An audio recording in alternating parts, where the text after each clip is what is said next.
years ago, 2 years ago. Like, it's not going to be a picture of me from 2 years ago with my hands on my hips that says starting soon, prototype graphic, like it has been for a year now, because I've never made a new graphic. Maybe we'll do that tonight. Who knows? Anyways, but yeah, no, people will click on the stream and they'll be able to see me, and it'll just start. There's no Sonic music or anything. I'll go, hey, LS11 Universe, it's Zander, and welcome to the Raw Watch Along tonight. Something like that, you know? Oh, yeah, I'm live. Hey, everyone.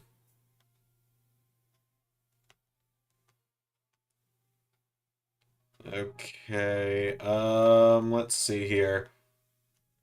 So I don't like that Jeopardy is what's currently playing, because it makes me a little worried I'm kicking my grandparents off of YouTube TV, but they know Mondays are my wrestling nights. Hey, everyone. We got a fun night ahead of us here tonight. Oh, yeah, the R-Truth stuff in Universe was fun. That was fun, with him thinking he's part of the Miz's team. Yeah. Alright, let's get these tweets out that I'm live and all that. I'm gonna get everything set up to do everything tonight. I gotta edit Flash Fury tonight, so I'll be doing that live on stream. That'll be fun. An episode of Flash Fury will go up during stream tonight. That's fun. I recorded all except for one today. I will record that, but the last one is an ARW episode of Flash Fury. It's gonna be the first ARW Flash Fury episode, because that and LSWF are gonna be part of it starting soon. Only once per week with one of each show, but still. Okay, let's see here.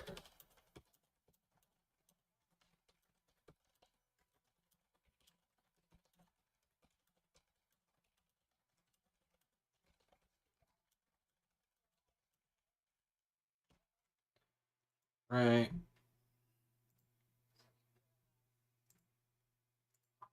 Hold on, everyone. I will be back in the chat in just a moment here.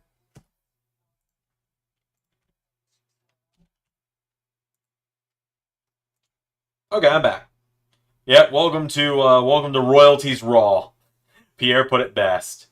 But yeah, so Flash Fury is gonna be fun this week. It's a big week of action on Flash Fury tonight. A Raw match: Ludwig Kaiser versus Bobby Lashley. Tomorrow, Nick Nemeth versus Diener for the digital media title. I'm gonna save Wednesday for last here. Thursday, Dalton Castle versus Commander. That's his name. Dalton Castle versus Commander on Ring of Honor. Friday, Montez Ford versus Humberto Carrillo from SmackDown. Saturday, Tatum Paxley versus Stevie Turner on NXT.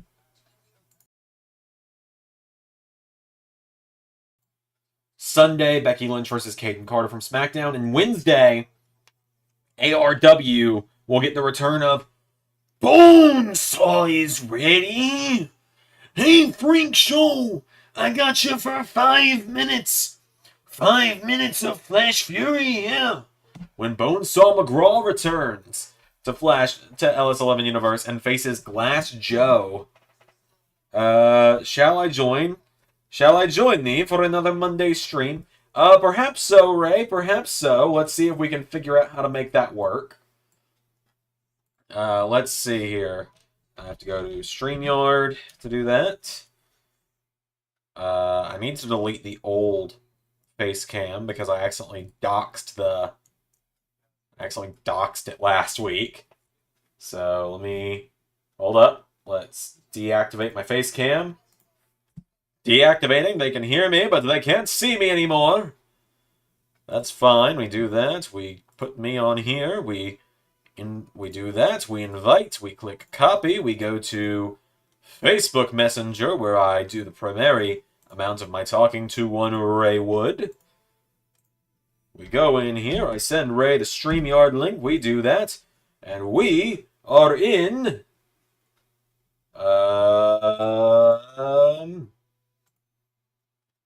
business. There we go. We're good. Hooray. And then I can open up 2K23, no problem. And I can get some stuff done. We got some matches coming up on 2K23 tonight for ARW. Pretty exciting times tonight. In fact, something that's going to have to do with the Xandermania After Party is happening tonight. We're going to have a 10-man Rumble with 10 former ARW World Champions in it. Bonesaw versus Glass Joe. Poor Joe. Exactly. Speaking of poor, my car is going back to the shop on Wednesday because the same thing I talked about last Monday that terrified me happened again on my way home after I thought my car was fixed. So that's fun. That's really fun. I got a question. Is TNA on YouTube TV? If so, maybe a TNA stream. It is not. I unfortunately don't have a way to watch TNA right now. And I don't want to. I don't have the money to pay for Impact Plus right now. So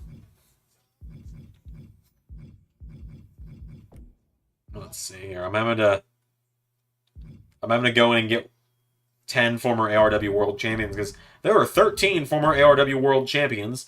2 of them are unavailable, with Carnold being Carnold and being the current ARW champion, and Captain America Steve Rogers being retired.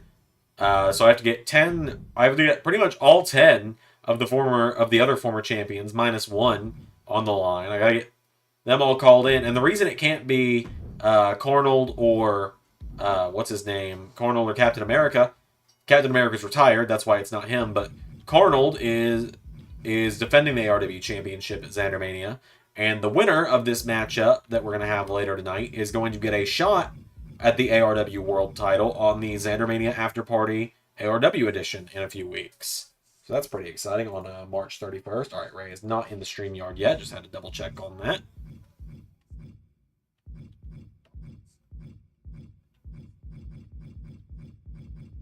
Let's see here.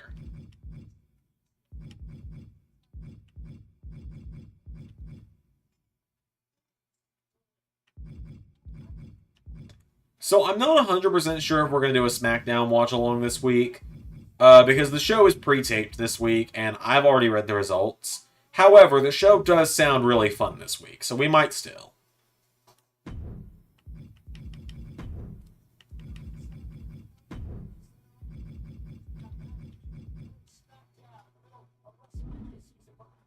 So we may still. I haven't fully decided yet, but we will see.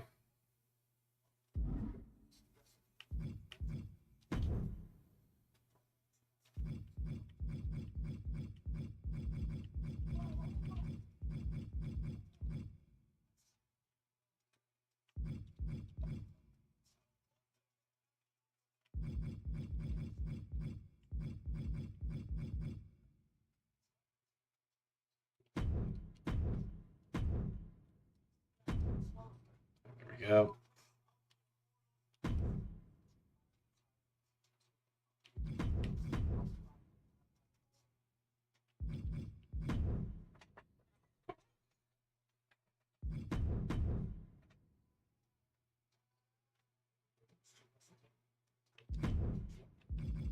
I think you guys will appreciate this when it happens. But yeah, like I said, so I gotta edit Flash Fury tonight too, so that'll be fun. I'll have to figure out how I'm gonna handle that.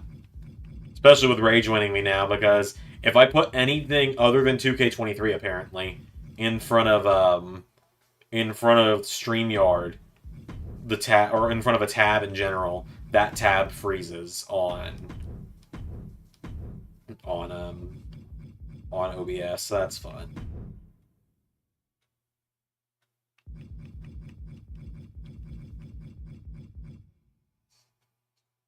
Alright, we're kicking off with Cody and Drew.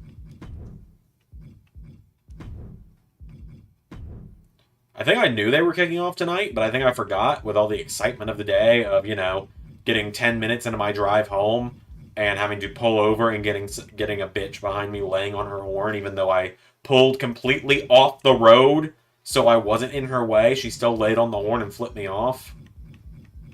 Like, what the fuck, man? I literally was getting as far out of her way as I could because my car was telling me to turn it off. Fortunately, my car was able to turn back on and I could continue the drive, but it is going to the shop first thing Wednesday morning. Thought Logan would never be champion in Universe when he debuted. I thought he was going to be another Jinder. Well, Jinder even has become a champion in Universe, so that logic's a little flawed there.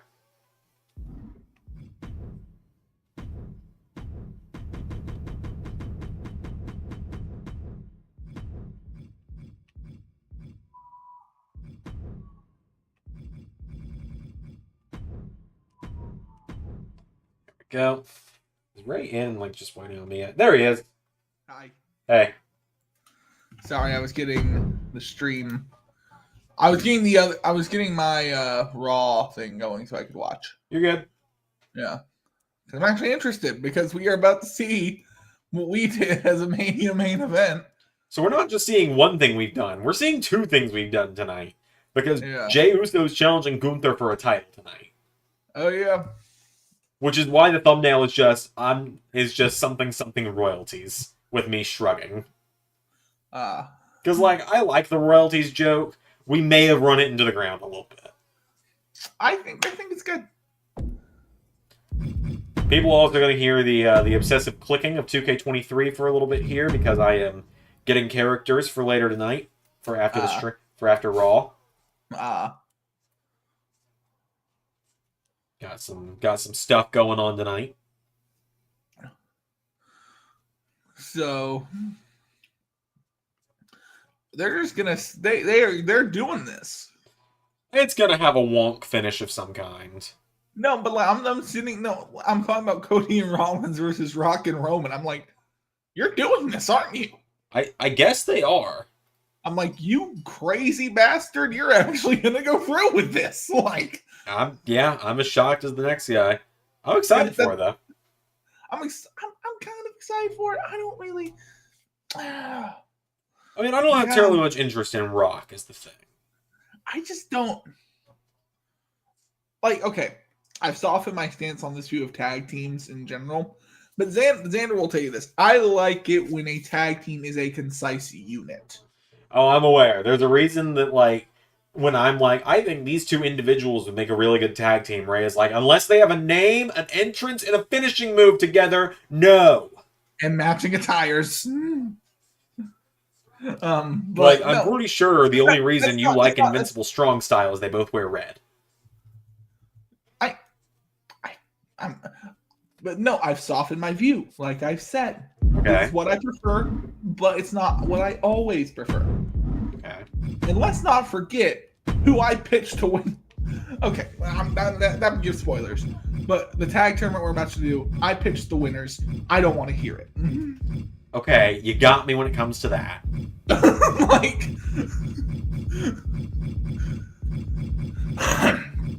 But what I will say is if a tag team match is going to main event a pay-per-view, I would like it to be two actual tag teams. Yeah, I get that. Yeah. 1, 2, 3. Especially considering, and and also I just don't like the idea of a Roman getting double main event, especially of this show. This isn't just a WrestleMania. This is a 10-year anniversary Mania. These are big teams. Mania is always big, but the 10-year ones especially are very big shows. Yeah.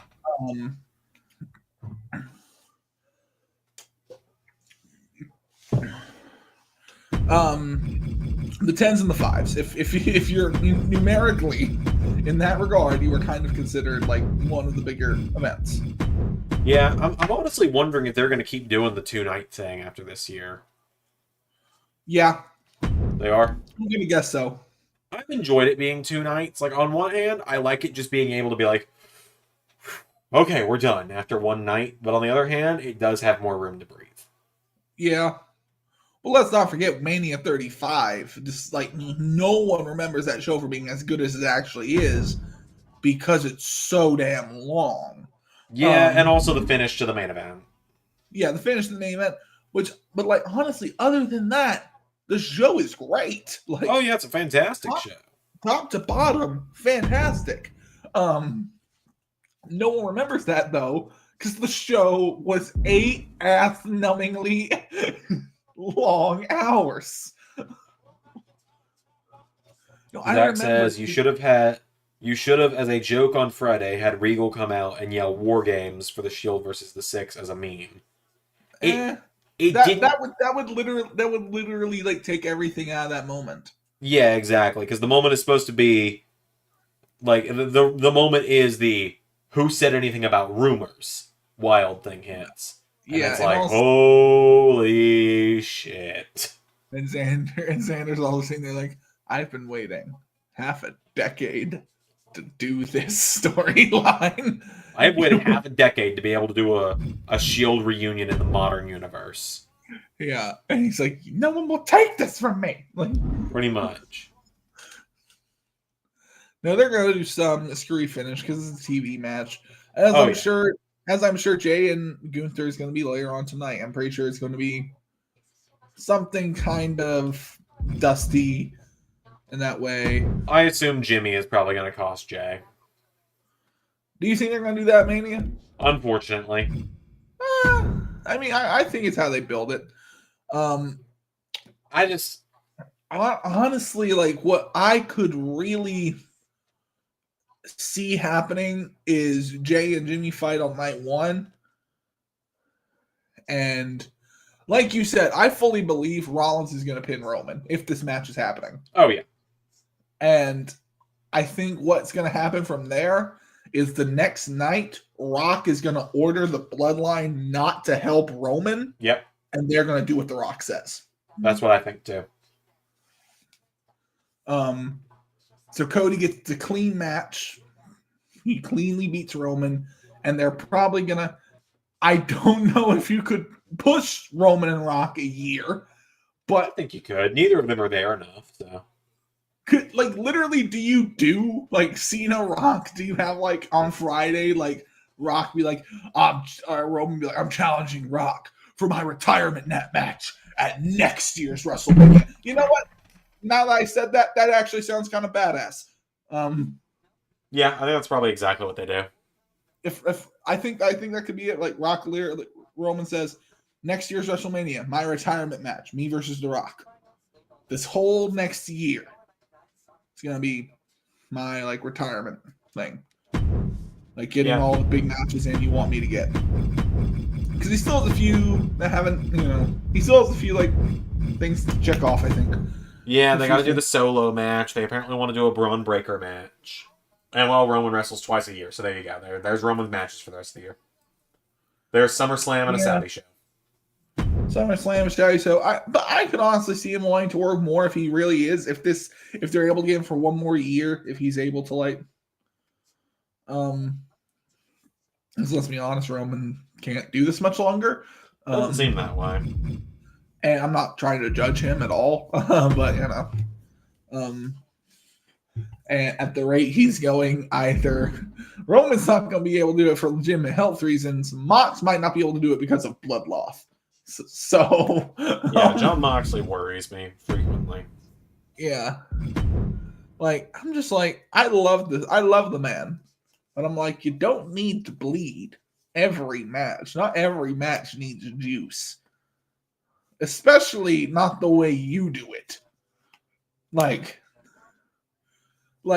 he said, like something he said to response to that was, Ric Flair used to bleed in every match. Mm-hmm. And I'm like, okay, it was like a splotch of blood across his like head and like a little bit of his face. Yeah. It wasn't like a drip going down his chest. Like, yeah, it wasn't a constant pool. Yeah.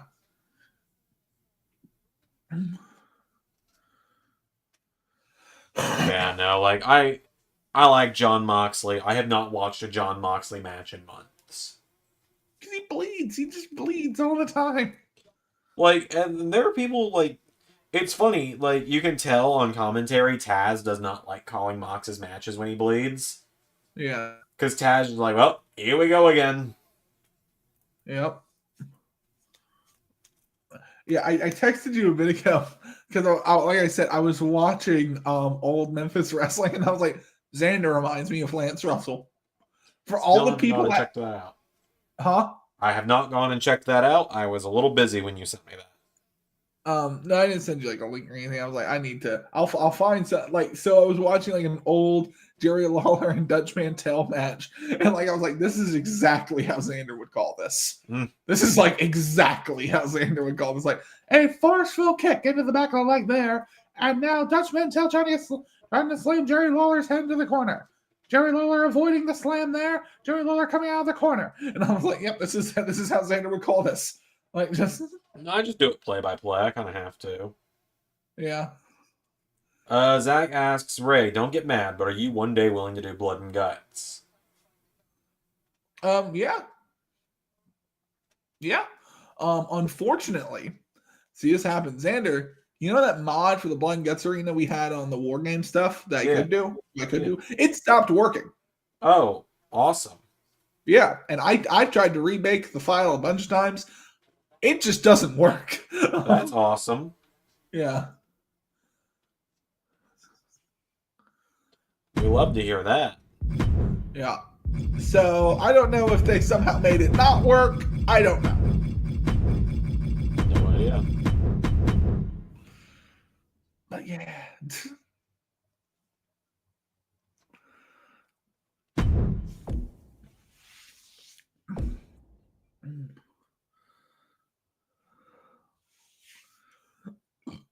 So I'll do Blind Guts depending on if the arena can work.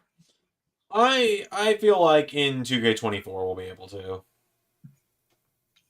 Yeah.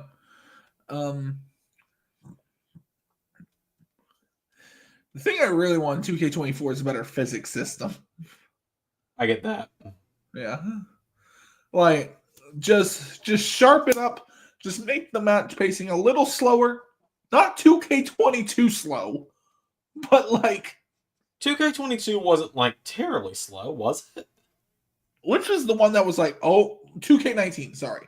2K19 is the one where it's like, oh my god. Yeah, when you look back at 19, it is very slow compared to nowadays. Yeah, and 2K22 honestly was a good balance. And then 2K23 kind of just took it to the extreme where now you can hit pile drivers on people and they just no sell. They're just like, yeah.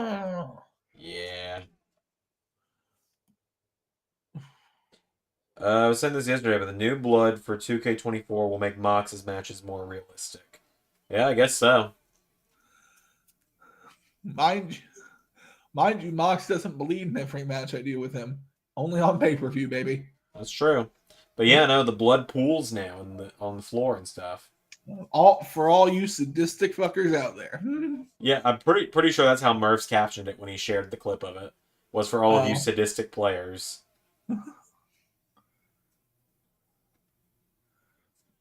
So I was cleaning up my room on Friday, which, as you can tell, did not last long. And maybe I'll do more of it tonight. Who knows? One of the chains broke off of Quizmaster's shoulder pad, so it has been like a nice little hyperfixation toy for me. Yeah.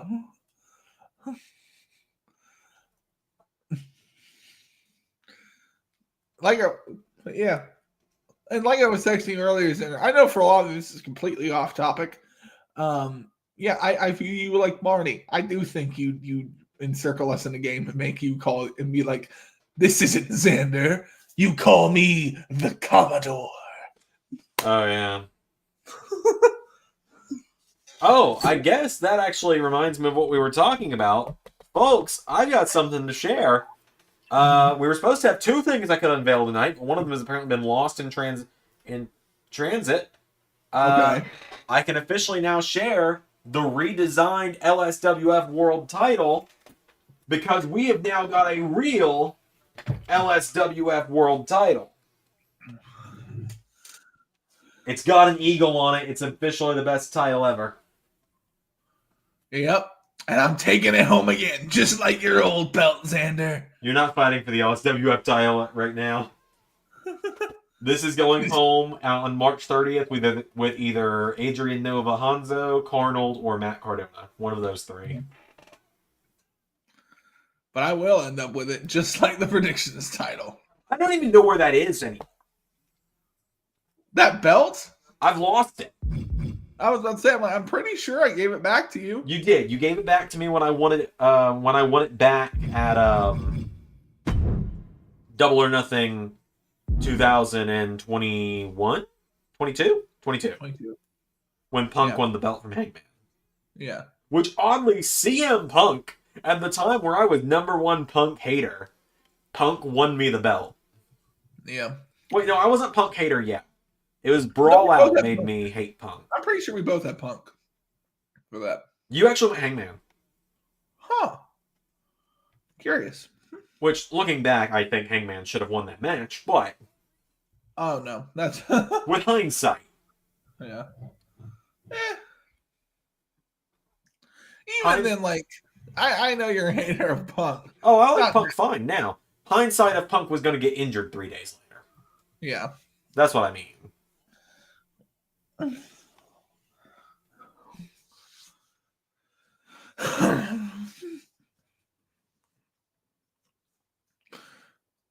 I like how like Punk like compared himself to a car. He's like, sometimes you gotta go in and put in new parts. We'll be back better than ever.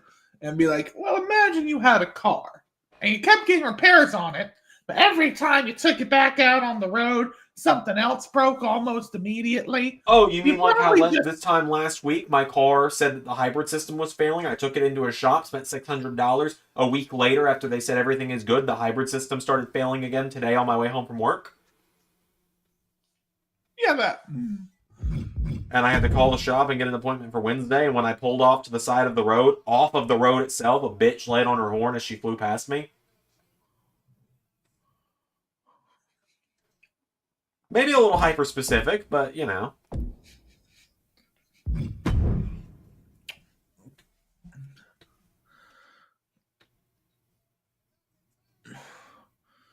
Every match, you gotta hit the dusty elbows. Yeah. Cody, stop talking about my dad, Rhodes, has got to hit the moves of his father.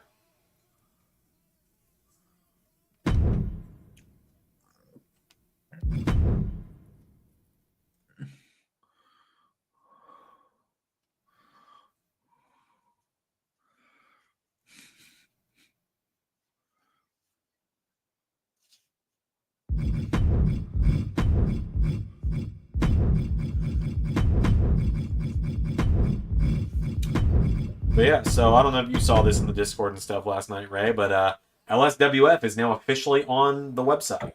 I saw that. Which means that you're officially on the website as a character now. That's fun. Yeah. With your record and your career highlights of being a 3-time WWE Hardcore Champion. Uh-huh. And your 1 ARW match is on there as well.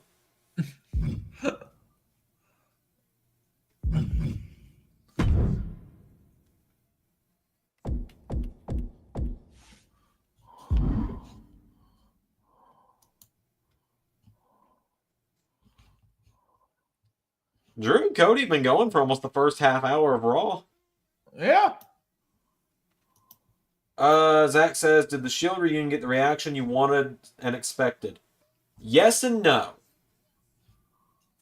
Yes, in the way that some people freaked out. No, in the way that a lot of people didn't immediately go, holy shit, the Shield. A lot of people went, isn't Mox on AEW?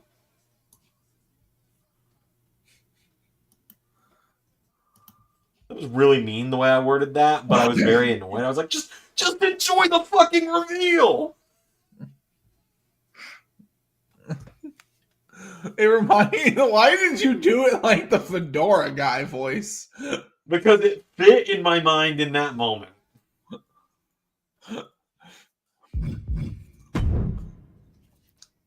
You're like, why did you feature Maxine this match? He's in the AEW roster, good sir. I mean, that's how it felt. Don't you know, every match now, you have to have somebody look up to the WrestleMania side. Yep, until April whatever when WrestleMania airs. Like, I'm... But yeah, no, it's like genuinely, it pissed me off just a little bit because it was like... Imagine if you started putting up a sign for every big pay-per-view ad coming up just that way people could look at it.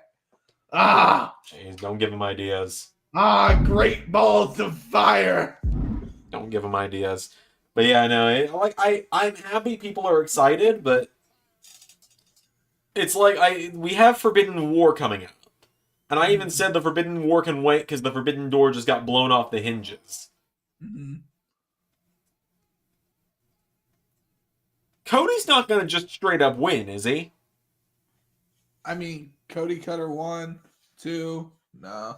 Oh, I'm a few seconds ahead of you. I mean,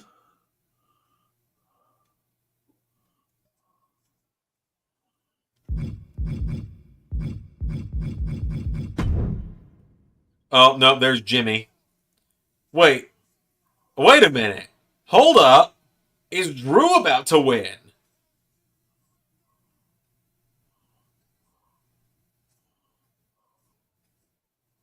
Oh my god.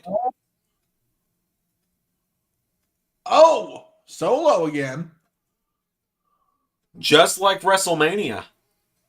They're running back the WrestleMania finish. Shit. Wait. I think Cody's about to win. I think Cody's going to kick out of this and win. No. Damn. Drew wins. Shit. That's only the second time Cody's been pinned since he returned 2 years ago, too. Are they going to be able to pull that off to Jay tonight? Or are they going to have Jay beat Gunther tonight? Because here's the thing. Gunther has all the records now. Here's my thing. Okay. Okay, so I do think now there will probably be interference at Mania just by this finish of the match alone. Because now I think the whole hook of it will be the exact same sequence plays out again. Roman spears Cody, 1, 2, Cody kicks out. Yeah. I think you're like onto something. Whole, like build up to that, like where it's like, okay, we've done it. This has been twice before. We've got it. No, like, you know, but I don't know because I'm thinking here. I'm like, okay, they get involved later tonight with Jay. Does Cody run down like, you mother? Like, just like, I have had enough of you. And if Jay wins the title tonight, I mean, that's kind of a weird way for Gunther to lose it, unless the plan is to do Gunther and Rollins for the title. Which wouldn't make sense because there's a number one contenders match to Rollins' title on Saturday. No, I'm saying if Gunther loses the title, he still has. Like, you could do something where he gets into the chamber by Saturday. He can't go to Australia on Saturday because he's trying to establish residence here. So he can't leave the country for a little while. Huh. Okay, Gunther's probably just going to straight up win them. I think Gunther's probably going to retain. I mean,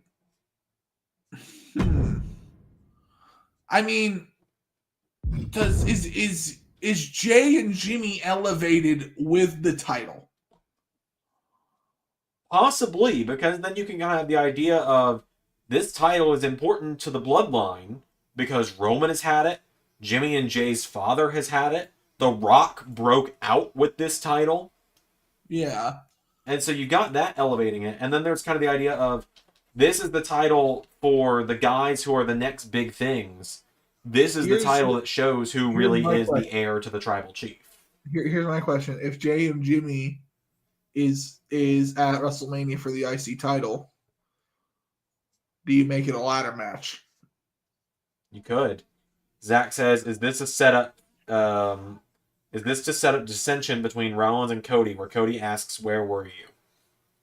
I don't think it's that, no. I think it sets up more Seth finding Cody and seeing this is what you need me for.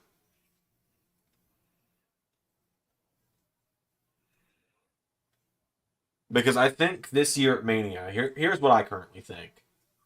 I think that the Bloodline is going to try and get involved anyway, and we're essentially going to get an Avengers Assemble moment where Cody, Seth, Owens, Zayn, Orton, Jay, and everyone else the Bloodline is fucked with for the last 3.5 years that Roman's been on top all show up, and the numbers are against the Bloodline for once. In the confusion, you're right, the spike, the spear, 1, 2, Cody kicks out. Endgame portal Edge runs through. Just on this day. Edge and Daniel Bryan running through the Endgame portals. Yeah, Zach, I get what you're saying, but I don't think it's setting up a where were you kind of thing. Do I have everyone now? I'm trying to make sure I've got all 10 of the former ARW World Champions ready to go. So my question is, Zander, do Seth and Cody get to host Saturday Night Live before WrestleMania? Do you do the full callback to Hogan and Mr. T? I mean, I think you should. I'd be down with it. Cody and Rollins hosting Saturday Night Live together.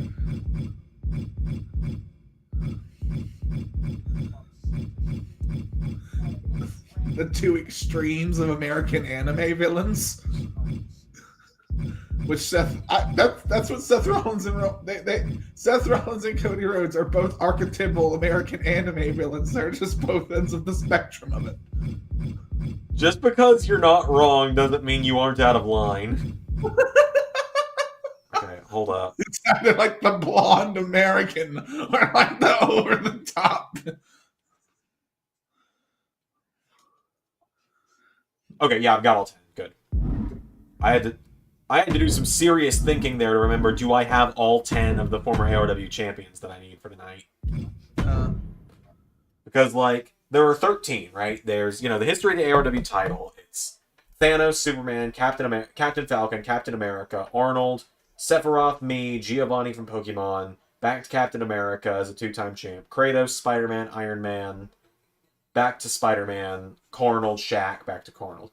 It's like, Cornold's not going to be in it because he's champion. I won't be in it because I'm here. And Cap won't be in it because he's retired. So, yeah. Boom, there you go.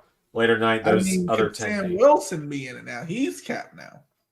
Well, he's not a former ARW champion, is the thing. You gotta love people commenting like, I want to be in the series. Oh yeah, I got a DM about that on Instagram today. Really? Yeah, someone DM'd me, hey bro, can I please be part of LSWF? It's like, I'm not gonna say no, but I'm not gonna say yes. I'm being a lot more strict with the rosters this time because letting too many people in and too many people complaining every week because why am I not on the show? Why am I not champion? It got very old very quickly. Yeah.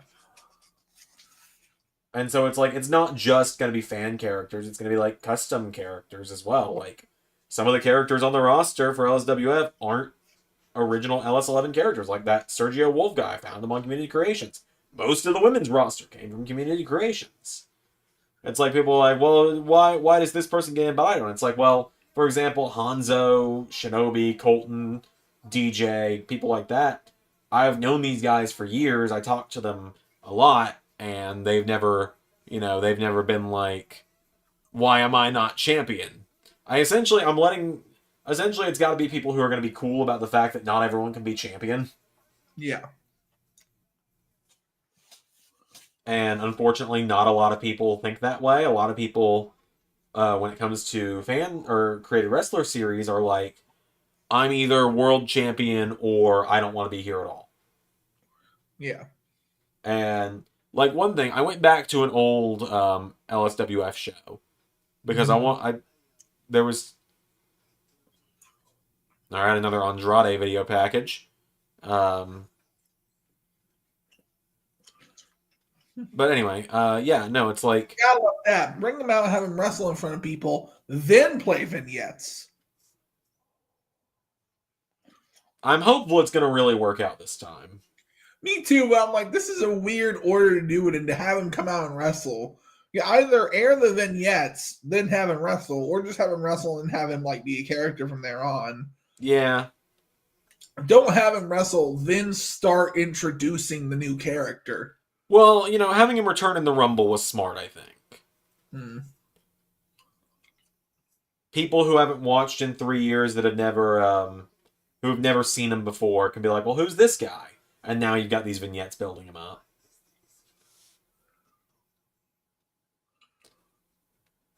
Because there's a lot of people who started watching in 2021, 22, 23, whatever, that wouldn't know who this guy is because they've never watched AEW. Yeah. And even if they did, he was never on AEW. He got used more in his last 3 months in AEW than he did at all the entire time he was there. Oh God, they've given Pat his drawing pad back. Pierre says there's nothing wrong being king of the mid-card. Exactly. And like, we got 2 mid-card titles, we got trios titles, we got a tag title. But yeah, no, so I went back to an old LSWF pay-per-view, and I don't even remember who it was, but someone's character was on the show, and he was like, he said something like, "On God, this is my first appearance in forever." And it was like, I responded to him, I was like, yeah, I run the show, and this is my first match in over 50 days. And he's like, well, why don't you just book yourself to be in more matches? Like, and therein lies the problem. Because then it's like, well, why aren't you booking yourself in more matches? Well, why are you always in matches? It's a double-edged sword. That's a big part of why I don't want anything to do with the LSWF World title when this comes back. For a while, at least. Well, also, it's like a lot of people don't understand. I'm somebody who is like more willing to do this than you are. And I completely understand why, because you record more shows than I do. But like, you can only put so many things on one show, and you have to keep using people, and you have to build certain people up. I know we're watching Rollins and Cody right now, but yeah, I'm still listening. But yeah, you're absolutely right. You have to keep people in rotation, and this is for any show you run. This is for a Universe Mode show. Like you have like your big storylines that you have to hit every week. You have storylines you have to hit every other week. You have stuff you can leave for a bit. It's like it's just a matter of balance. And yeah, you're absolutely right. Yeah.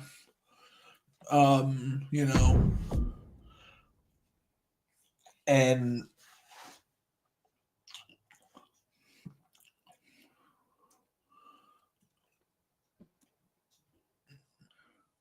I will say, like, because a lot of people think this, like, I think there is a certain audience for wrestling that will appreciate wrestling for wrestling, right? Yeah. But it's much smaller than the audience that will like be drawn by certain stars to watch their matches. Yeah, exactly. And so that implies that you have to like, and here lies the reason, like wrestling, like the nature of wrestling. Don't think a lot of people understand this. I don't think AEW understands this. If you want to appeal to a mass audience, wrestling needs to be fairly to the point. Yeah, absolutely. You cannot have a lot of like complexities. You can have them, but it has to be like a balance, because there's going to be a majority of the audience that doesn't get that, and they are going to feel left out if you include that too much. Yeah. And I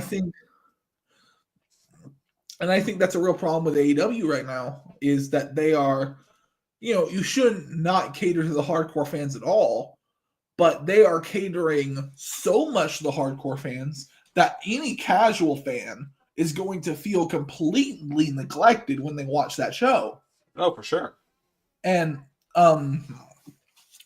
because for example, I like the stuff I do with the Go On Lovers. I like the Go On Lovers. Do people know that Kenny Omega and Kota Ibushi made a pact 15 years ago? No. Right. Huh? Return in the Battle Royal. Oh, nice. Also, let me know if a black square appears over her for a second on your feed. It did. That was weird. Yeah. Hey, Raquel's back. That's cool. Maybe she'll get a character other than big lady with nice back. That being said, she does have a very nice back. Xander's sitting there like, as a connoisseur of backs. Shut up. Fucker. Look, I don't want her boyfriend to kill me. You know who she's dating? I know. He'll kill me. He'll eat me for breakfast. You heard what that man's go-to at Waffle House is? What's your go-to at Waffle House, Zander? I used to be an all-star breakfast kind of guy, but I can't eat as much now as I've gotten a little older. So nowadays, I'm more of like a, I get like one of their kind of, their sandwiches that they have, like their breakfast kind of sandwiches, where it's like the toast with melted cheese and like eggs and stuff and some sausage in there. Yeah. Yeah. Yeah. Do you want to know what I do for what's my go-to? What's your go-to? It's the I go the bacon, egg, and cheese hash brown bowl. Okay. Yeah. You can go double meat, double cheese, but they will often go double hash brown. Okay. And I don't like double hash brown. That's too much massive food. You will never finish a double hash brown bowl. It is too much food for any human. And I say this as someone who can eat a lot of food. Yeah, I got you. But yeah, you go there, you do that. You gotta get hot sauce with that. I am sounding like I am way too. I'm with you. I know, but I'm like, I am sounding like I am way too familiar with this. Like, I gotta do this. This is the go-to right here. Like I say, okay, Ray, how often do you go to a Waffle House? I mean, I am wondering. Because, like, we've been best friends for... You know, we've been best friends forever, and I cannot tell you any time you and I have ever gone to a Waffle House. It's never come up, but, like, I go... You're going to be shocked at my frequency of Waffle House. I'm probably not, but honestly. Once every 2 weeks. Once every 2 weeks? And sometimes once a week. And like here's the reason why. And why I tell you the reason why I don't understand. One's literally across the street from my job. Yeah, no, I'm not dissing you at all. Waffle House is great. I haven't had Waffle House since last June when Alex and I went on our way back. Literally 20 feet away from your work. Yeah, exactly. No, I'm with you, man. I'm with you. Yeah. I like how literally like Zander back me up so I don't feel fat. Like no, I'm with you, man. Waffle House is fucking great. Yeah. Because they're more expensive than they used to be, but they're still not as expensive as some other places. Yeah, like, it's very true. Waffle House is great. Like they're so I live in a college town. Yeah. Halfway Docks is where I live. Doesn't give an exact address though. Yeah. Well, I live in a college town. I will say like when I go to McDonald's, I'm like, who are you people to charge me this? But yeah, no, like, I live in where I'm going with that is I live in a college town, so like there's a Waffle House every 20 feet.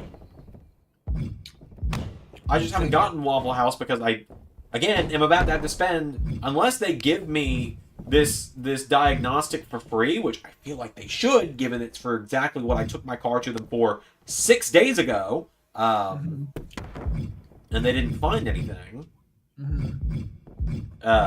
Anyways, where I'm going with that is, where am I going with that? Because I don't have money because my car has decided to develop a new habit of always fucking braking.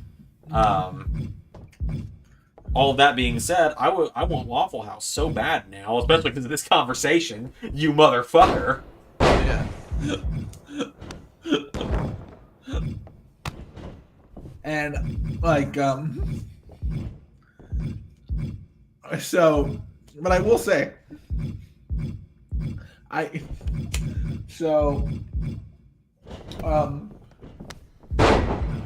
will say my partner, they'll I haven't told you about this, Zander. Do you want to know what me and my partner's me and my partner's first date was to a Waffle House? Okay. Do you want to know what her order was? Okay, what was the order? I am not kidding at all. 3 hash browns. Nothing else. Pierre says DPW continues to kill it. Oh yeah, didn't DPW have a show last night? I like how everyone glossed over that. I feel like it's about to enter the chat. Ray, that doesn't surprise us at all for someone who date you. Of course they do that. I'm not gonna be mean about that. All right, who else is gonna be in this battle royal? No, it's the funny thing is, no, they're not that though. So I'm not even implying that. It's just the somewhat strangeness of being like, I just want 3 hash browns. Yeah. So, what are the odds Jade Cargill shows up as a surprise entrant in this? Who knows? I mean, because looking at the roster in here, only one of these women is going to Australia this weekend. Also, Chelsea Green is wearing Disneyland ears.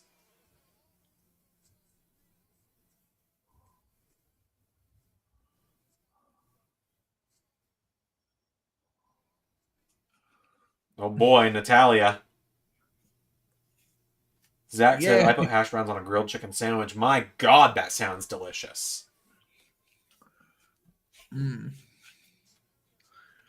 Like, I will get a waffle on occasion. But, okay, here's my whole thing now.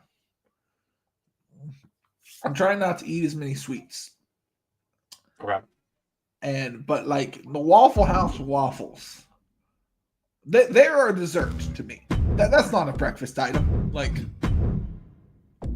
They are so incredibly sweet and dense that I'm like, you could not consider this a breakfast item anymore. You know what I'm saying here? Yeah. Okay, so it's gonna be one of these women. Looking in there, I'm trying to think of who makes most sense. It's I could see them giving it to Raquel now that she's back. I could. Oh, they could have Indy in there. She's Australian. Yeah. That might be my dark horse in this one. Is Indy. I mean, yeah. Yeah, underused forever, Candice LeRae. Of course. One day they'll push her. Maybe. That's literally Candice LeRae and Johnny Gargano are in the exact same boat. We're like, one day. Oh well, there went Maxine. Oh, Maxine. How far behind me are you? Okay, I'll catch up, and then it'll go all glitchy. So I'm gonna try to reload here actually with this. Hold on, people. For reference, Valhalla just got dumped. That's where I'm at. No, but you'll say these things, and it'll literally that's literally what just happened, and it'll play fine, and then it'll scratch. So right now, seems we're doing good. Okay, so Ray, I've been meaning to ask you this for weeks. Running joke when it comes to talking to you, or when your era of NXT comes out, is Tegan versus Natalia. They are now a real life tag team. Yes. How do you feel about this? One of the other million women's tag teams they've thrown onto the heap. So, I've said this multiple times. I hope that Dakota does get kicked out of Damage Control, and I hope they just put Team Kick back together. That'd be cool. Have Tegan come to the aid of Dakota, and they go after the women's tag titles. I think that might be the angle to take with it. But, nonetheless, also, I feel like we're not putting my Tegan and Natalia match in context here. Okay. We are not putting that match in context to the women's roster I was working with at the time and the fact that it was TakeOver Toronto. It wasn't Toronto. It was TakeOver 10. Damn it. See, you ain't got anything on that one. But still, I had a limited roster at the time, especially when it came to it. You did. I will say, I forget the other person off the top of my head I could have used. That was a better option. So I'll admit there was a better option, but still wasn't the worst option I had. Yeah, by no means was it the worst option. By no means was it the best option. That's all I'm saying there.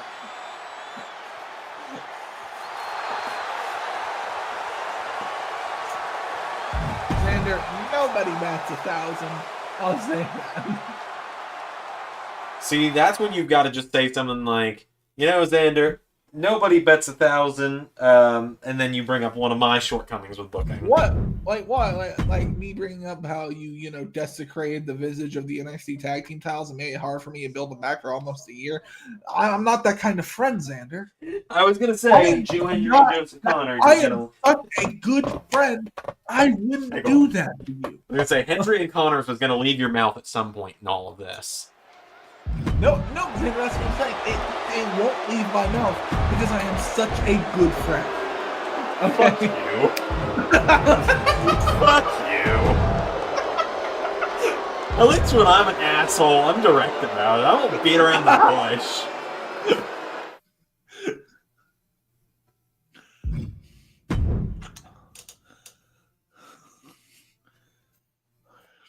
Fucker. I'm watching, let's say, an international broadcast. I'm currently seeing ads for Tesco. That's funny. Yeah. And Brooks. I mean, Tesco is just kind of their Walmart, I'm pretty sure. Huh? Tesco is just their Walmart, I'm pretty sure.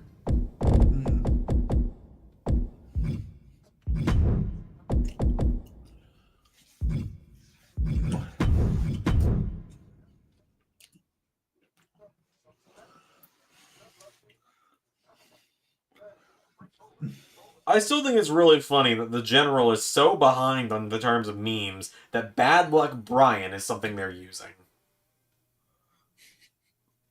Like, is that my big question of all things is that the original Bad Luck Brian, or is that just another guy with red hair that kind of looks? No, it is the original Bad Luck Brian. Okay, it is. Yeah. Because I was made to feel really old this week. I was rewatching an old YouTube series. I was rewatching an old YouTube series that I grew up with, and it was from like 2008 or 2009. And one of the guys was like, "Have you seen this new meme, Bad Luck Brian?" JT says, "Ray, why would you give Zander John Moxley?" He didn't give me John Moxley. He's just there for 4 weeks. You fuckers! He's literally, I loaned him to Zander for a month. So he's there for the Shield reunion. That's it. He's not on SmackDown. Look at the fucking roster page.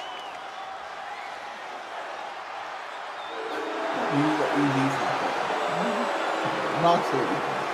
And the funny thing is, now I can talk about this. Yeah, you can. Actively in front of everybody. So I had to change some booking around for this because Swerve was supposed to beat Knox at Winter is Coming.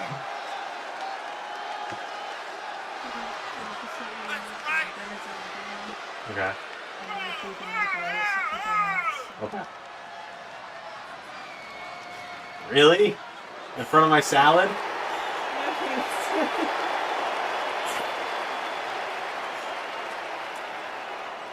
What was that? Alex came in to tell me that dinner's going to be ready in about 45 minutes. And then she did an obscene hand motion, and I said, "Really?" in front of my salad. JT says, "Okay, I got my freak out. I'm happy." Oh, I knew you were completely shitting. I knew you were completely shitting around to get a freak out, so I gave it to you.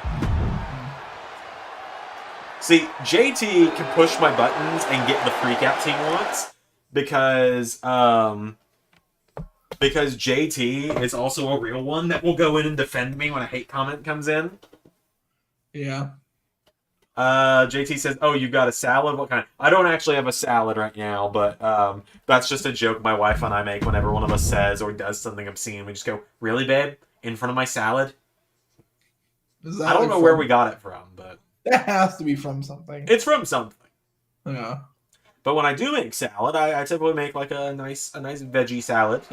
Put some tomatoes and carrots in there. I mean, like, so well, me and my favorite partner we used to watch is this movie called Roar. And we have like a ton of inside jokes from this movie. Do not blame yourself if you've never heard of it. Joe Blow covered it a couple years ago.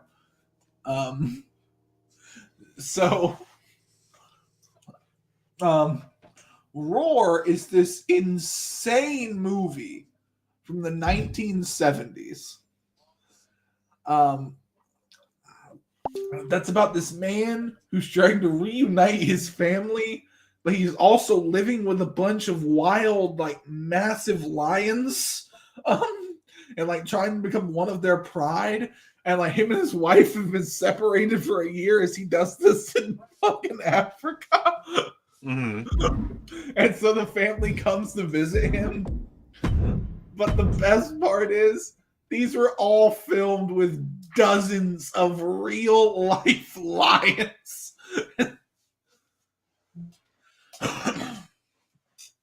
And they're everywhere. Yeah, I think Indy might win this.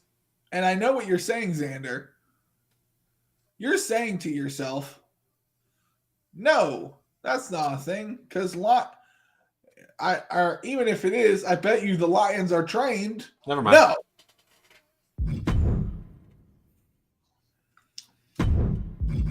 Yeah, sure, Zach. Let's hear your summer salad. Why not? No, so this movie was shot with untrained lions. Of course. So throughout the movie, they're acting through scenes as some lions actually attack them. Of course. Okay, so here's who's left in this battle royal, by the way. Katana Chance, Zoe Stark, Mia Yim, Shayna Baszler, Ivy Nile, no longer Katana Chance. I think that's Natalia in the background. And then in the other corner, Alba Fire is fighting Raquel Rodriguez. Now, I'm not saying they owe us royalties for that one. However. Okay, so I think Raquel, yeah, probably. I would like to see Alba, but I don't know. Well, and she's gone. Yeah, it's probably going to be Raquel. Because they'll build up how Liv now has an ally in the battle or in the chamber or something, and then one of them will eliminate the other or something like that, and who fucking cares? Yeah. I like Raquel. Liv is fine. I just don't really care about Liv anymore. I don't have an issue with Liv. I just have an issue with Liv's fans. Yeah. Yeah, Ray sums it up best. I don't mind Liv Morgan. My issue is with a lot of the die-hard Liv Morgan fans who think that you're going to hell if you don't love Liv Morgan the way they do. And guys, she isn't gonna fuck you. No, she's... Hate to tell you. Okay, JT says he's got something he's been meaning to ask me, so I am nervous about what this question is going to be. Oh, Shayna and Niall cutting it up. Our tag team champions! Yeah. Shayna and Ivy. Which, fun fact, everyone, there's actually a take where Team Kick won the titles on Friday. And I almost stuck with it because the finish was perfect, but Ray and I discussed it and decided that we would have Strikeforce keep the belts. Yeah. Okay, so it's Raquel, Shayna, Zoe, and Mia Yim. So it's Raquel. Yeah. Zach says I don't get the Liv Morgan hype. She's fine. She's decent in the ring. I also don't get the hype. And someone made a comment about her once. And once I've heard it this way, I 100% agree. She runs around and has the mannerisms of a 5-year-old. Why am I supposed to find that attractive? Oddly, there are a lot of men online who do. So, I know it's disturbing, but still. You want to know what I saw when I legitimately saw Liv Morgan? Do you want to know what I thought? What's that?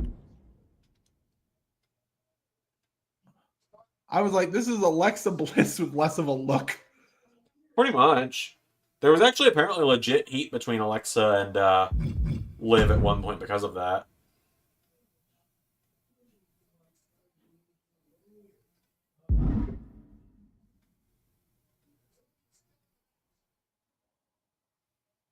Okay, so folks, for the ARW fans, I know I announced it was going to be Cloud and Tifa teaming up in the mixed tag tournament, but quite honestly, there is not a single good Cloud stripe on Community Creations. They all have the Goku hair, and it does not work. So we're going to have to brainstorm something tonight.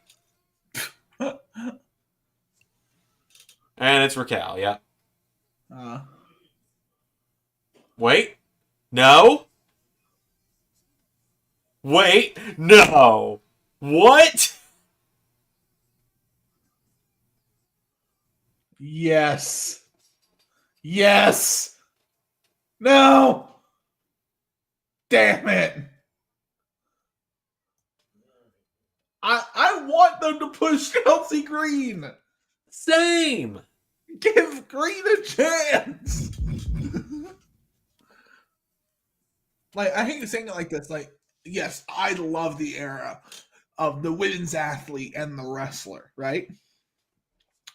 But I still think you need someone who has that, like, a little bit more of like a girly character. You need that in the women's division. Okay. All right. Hold up. So here's what JT's question is. So I need you to math this out. Because this math ain't mathing. We got the World Heavyweight Championship on Raw to give opportunities to more people on Raw. So why is the World Heavyweight Championship Elimination Chamber 5 SmackDown guys and 1 Raw guy fighting for the opportunity at the Raw title?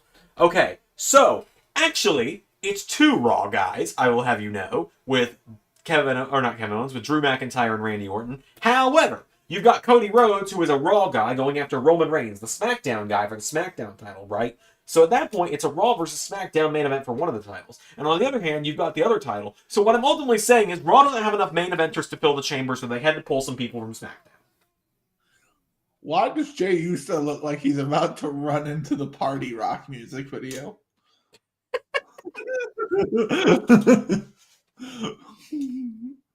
But what I'm saying is, otherwise, the World Heavyweight Championship Elimination Chamber would have been Bronson Reed, Bronson Reed, Sami Zayn, Drew McIntyre, Ivar, The Miz, and probably one of the Judgment Day guys. Wait, I thought Randy was on SmackDown. You're right, he is. My bad. Randy Orton is on SmackDown. I'm just a fucking idiot. Oh, Zander, are you ready to see them do a fake shoot between Rhea and Nia over a video call? Oh, are they doing that? I think they're gonna do a fake shoot. I think they're gonna do like a work shoot. Like Rhea's gonna be like, all right, yeah. I mean, your cousin told me to face you to give you a big opportunity, but I don't mind kicking your ass. Okay, fair, but why is Logan in the chamber not Gunther? As I've said many times, Gunther can't travel out of the country right now, so that's why he's not in the chamber tonight. Or this weekend. Whatever. I mean, he's main eventing Raw. It's gonna be they're probably gonna go. I wouldn't be surprised to see him go 30 minutes because it's Gunther. Yeah, probably. And like this is his cardio routine, don't you know? Yeah. Just chopping the hell out of everybody. Yeah. I would love to just like you just see like a bunch of dummies just like with their chest totally caved in. And this is like a coach. Again!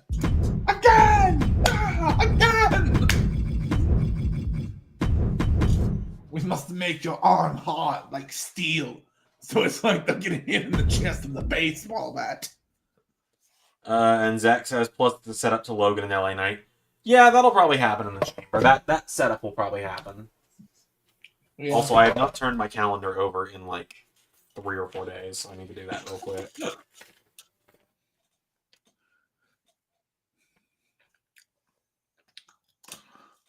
Zander, I'm going to take a restroom break.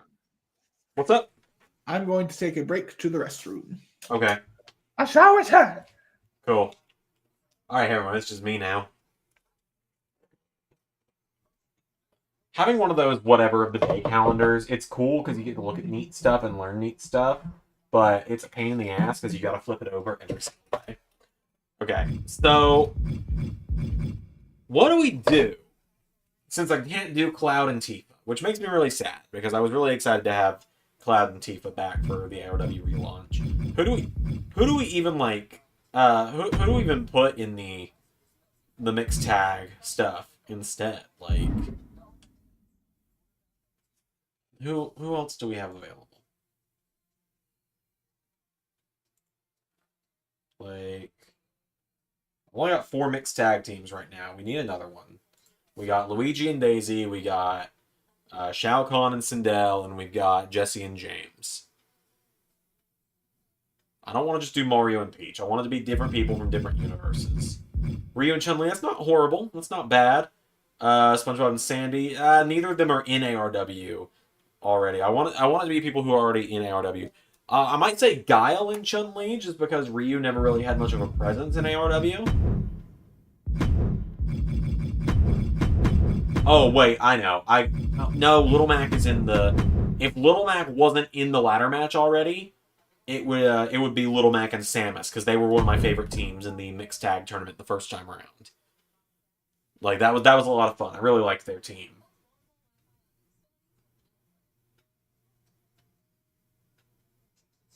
I can't remember what they were called. But they had a tag team name.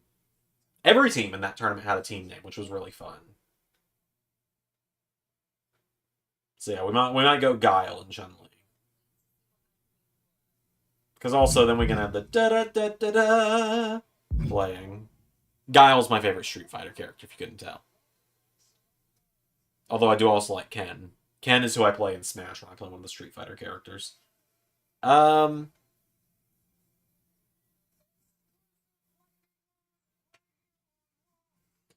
If I had the ability to do it, I would just put Waluigi in drag and have him and Wario be in the mixed tag match. Oh, you know what? Hold up. I got a pair. We got Gambit and Rogue. They competed. April and the Turtle. April and Casey Jones could work because the Turtles are in the Gauntlet match. April and Casey Jones could work. What do we think? Do we think Gambit and Rogue? Do we think April and Casey? Do we think, let's see.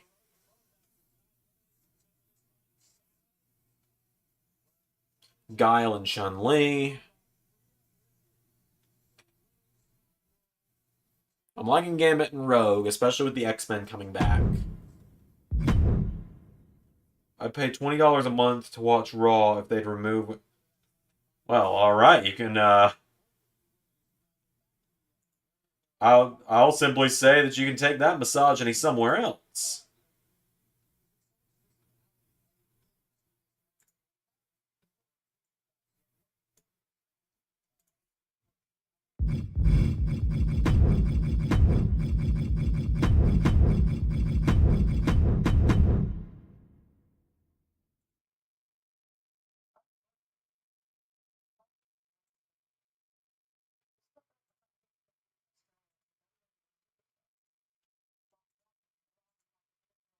Hold on.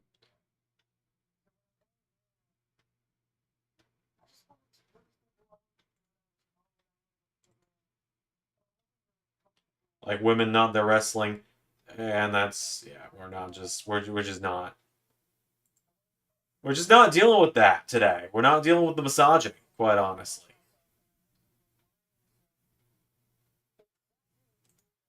Not here for it today.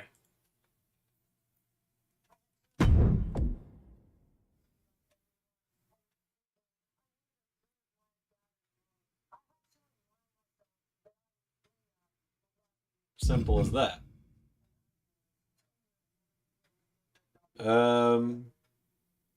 Yeah, I saw when you said that earlier, Zach.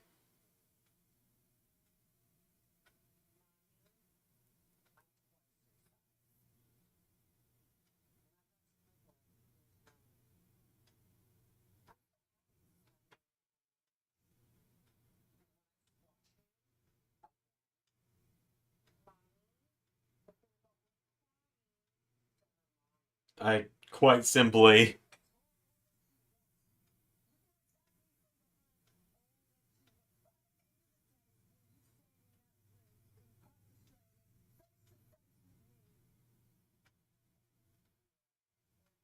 I don't know. I've never really liked the split screen interview things for face to face, whatever.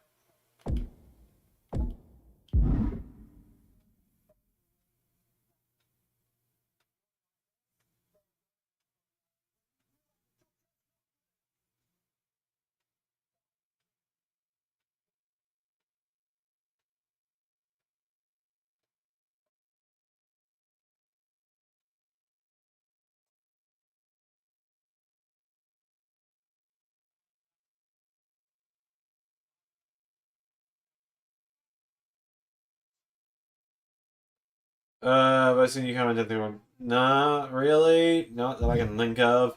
I don't really think about it much, though, quite honestly.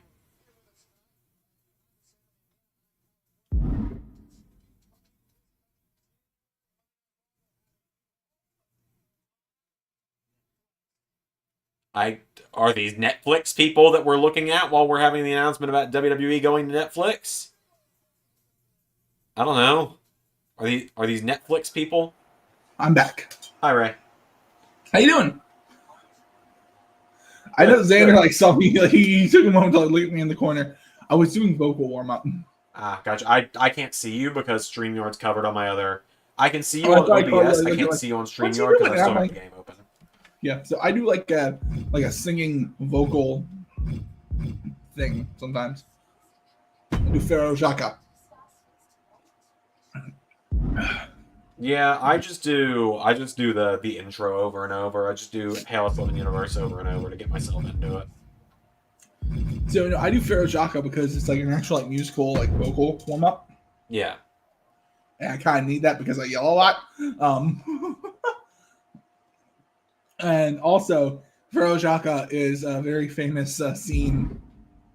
They use a very famous scene of Star Trek, which I'm a massive Trekkie, in case anyone didn't know. I didn't even know that.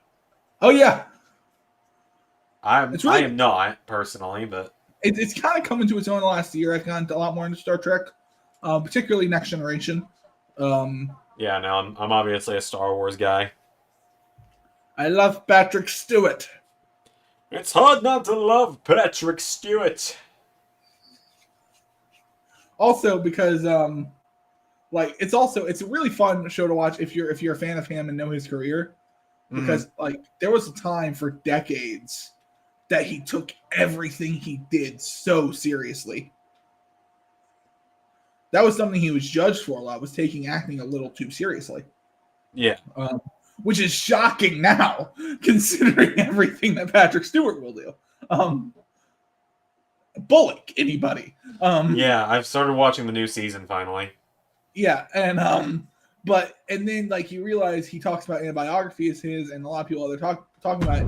His time playing Picard on TNG was what softened him to like be a little bit more silly and have more fun.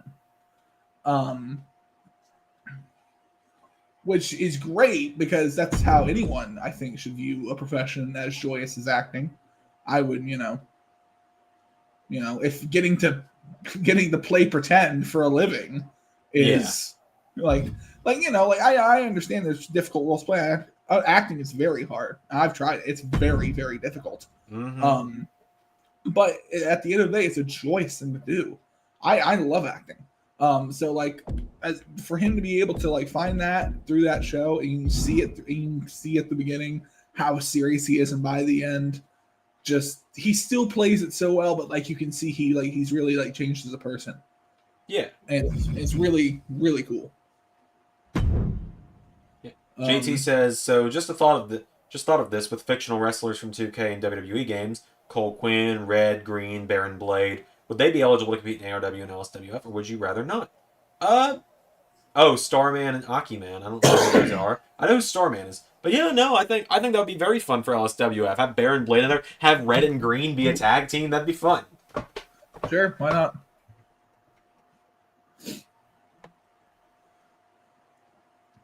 Yeah, that'd be fun. I might give give that some serious thought thought. Right now. What was that? Baron Blade, and box office Brady Baxter had a long-running feud. Oh, did they? Yeah. It was known as the Battle of the Double B. I'm currently sitting here figuring out who's going to replace Cloud and Tifa from Final Fantasy in the mixed tag team tournament for ARW. At the time, Brady Baxter was just known as Brady Baxter. That says, or those career mode characters could be in actual universe for jobbers. I don't really need like fictional jobbers in universe at this point. Yeah, because like I've got my kind of roster of jobbers. Like I think it's pretty obvious some of the people that are never going to be more than job guys in LS11 for the most part. Like, I think Zander keeps interrupting me when I go into the Brady Baxter joke because he's like, "Ray, shut up! This is funny, and I might want to do it." I didn't even realize you were going into a Brady Baxter joke. No, I was saying he was just Brady Baxter at the time when he faced Baron Blade in the Battle of the Double Bs. Winning that feud gave him the right to a Triple B, and he would be known as the box office Brady Baxter. Of course, Brady Baxter now officially set to be at Zander Mania. Yep. Oh shit, I haven't edited Flash Fury yet. Whoops. I imagine that's kind of a more editing heavy show. Depends. Depends on the length of the match and where stuff is. Yeah, pretty much. I'm probably gonna go Gambit and Rogue. I think they're the pair I like most out of the list I gave. They're classic. They're my favorite X-Men characters. And I am hands off when it comes to these kind of things. Oh yeah, Ray does not care about ARW. It's not that I don't care. It's that I'm the wrong person to ask. But it's also that you don't care. Yeah. Okay. I hate saying it like this. Like it's this weird thing with me. I love almost every character in ARW. I have an affinity for their franchise that they're involved in to some extent. Yeah. Like I am a massive Final Fantasy fan. I'm not necessarily a fan of Final Fantasy 7. I'm more a fan of the 6. But I'm a fan. And I played Final Fantasy 7. Yeah.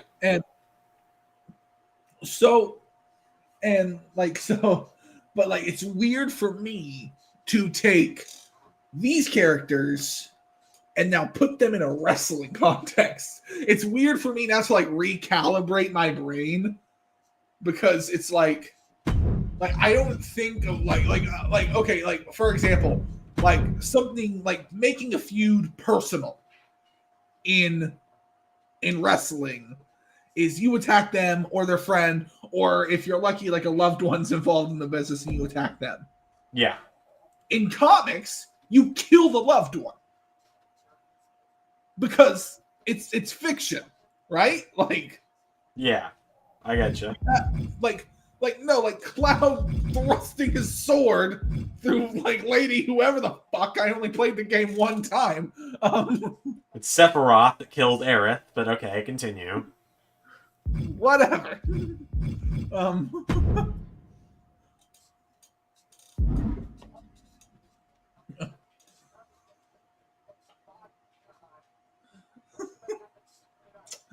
But so now it's weird for me. This is why I don't advise on ARW because I can't adjust my mind in that way. Yeah. To mix all these things together and then book them how I would book wrestling. And then there's me, who somehow can seamlessly do it. Yeah. I don't know how, but I just somehow pull it off typically. You can kind of get my point with that, right? Was that? You can kind of get my point with that, where it's I do. Wrestling has a certain way it works, and then these things have a certain way it works, and these things are a lot more heightened because it's fiction. So you can do a lot more, and wrestling is fiction, but you also do it live, so there's a limit to what you can do. Alright, well now we're in your wheelhouse on Raw. Oh, Michael Chandler. I love this guy. He's awesome. Iron Mike, baby.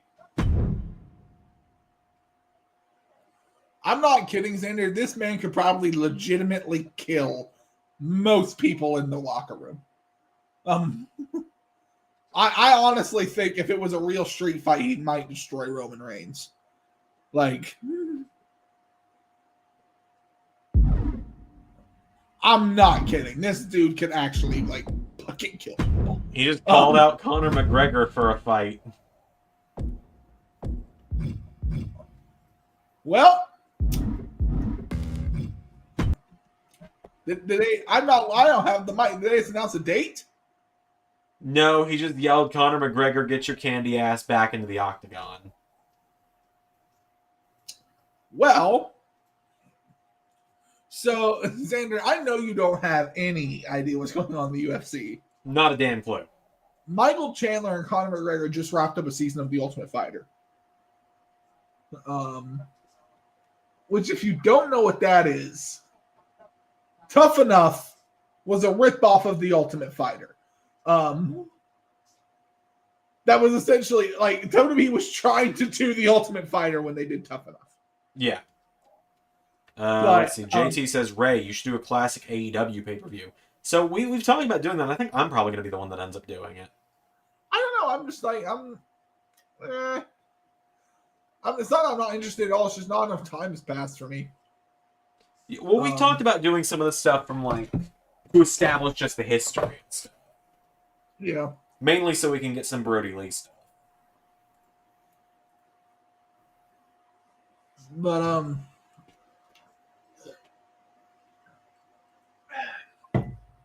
sorry. What were they talking about? What? What were we talking about again? You were explaining UFC to me, which I was only half listening. Okay. Right, okay. Because I'm now editing Flash Fury while we talk. Okay, so to give you an idea, but on there, in Tough Enough, the idea is that there's two teams, and that the teams are competing in actual fights, and that each team has a coach, and the coach is an actual, like, really big fighter. Yeah. Typically building to a fight between the two. Conor McGregor and Michael Chandler did a season of The Ultimate Fighter as coaches. Yeah.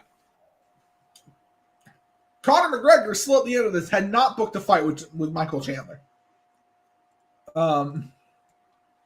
So they are still trying to get the fight between Michael Chandler and Conor McGregor done. I see. Even though they literally built up that they would fight each other for 3 months. You can imagine how happy MMA fans are about this. Yeah.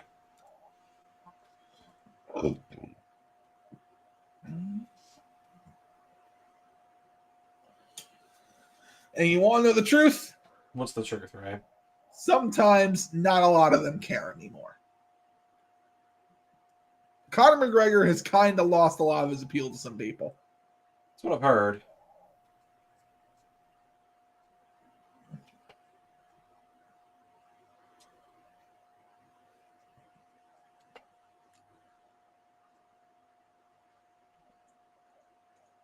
So the nice thing about at least today's Flash Fury is I kind of only talked during parts of it that I knew were going to make it into the social media cut. Yeah. So I kind of know where to cut around to get it down to 1 minute.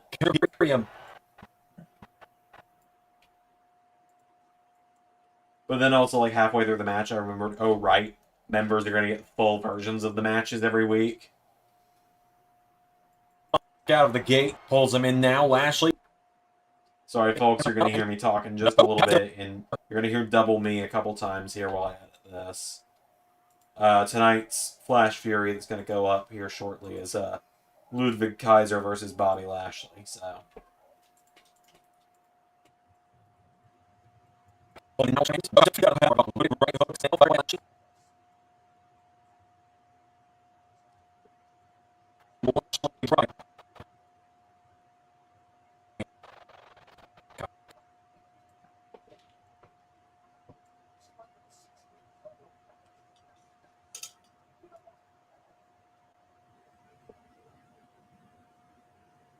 I don't like seeing DIY hanging out with The Miz. I don't like it. JT says Ray should bring Tough Enough to AEW. Well, I don't think Ray really cares for Tough Enough too much. Yeah.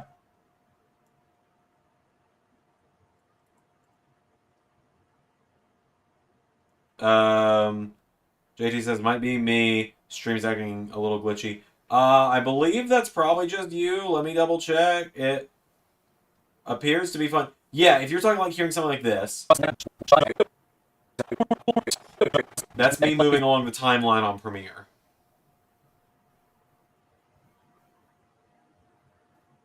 Zach asks, have we ever done Drew versus Rollins without a world title? I don't know. But yeah, any kind of like noises is just me editing this right now. Here, I'll mute it for now to make it a little easier for everyone else.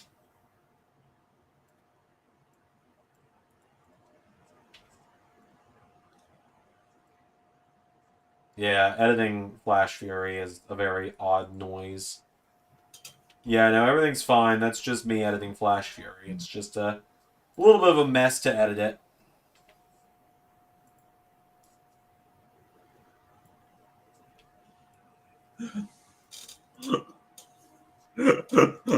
What? So you see, The Rock just announced he has an energy drink deal. Oh, does he? Yeah, with Zoa Energy. They are releasing a drink called BDE, Big Dwayne Energy. You want to know the funny part? What? Everyone commenting thought, okay, I know this is bad, but at first it was like, why is Zoa Energy sponsoring Brandon Does Everything? And like literally, like at least like a majority of like the top 100 comments are, it should be Brandon Does Everything, and I'm like, that'd be amazing. I don't know much about him. I don't either, but I still love the idea because I like chaos.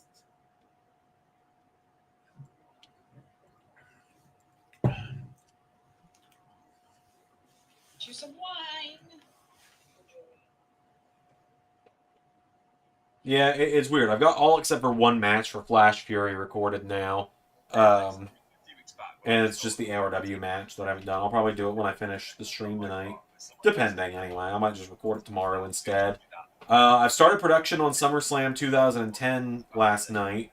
I've only done one match so far, and that's because I had to get some themes put in that way. That way, you know, people didn't come out and their old themes weren't playing, and people were like, well, why isn't the music playing? Mm-hmm. Like, you know, Sheamus has got to come out and say it's a shameful thing, lobster head, and all that.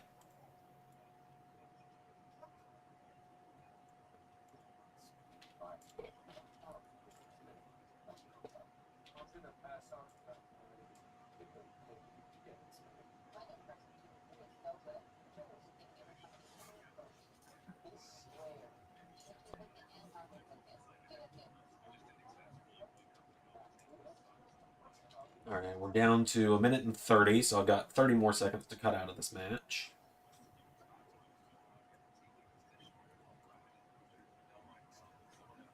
Mm.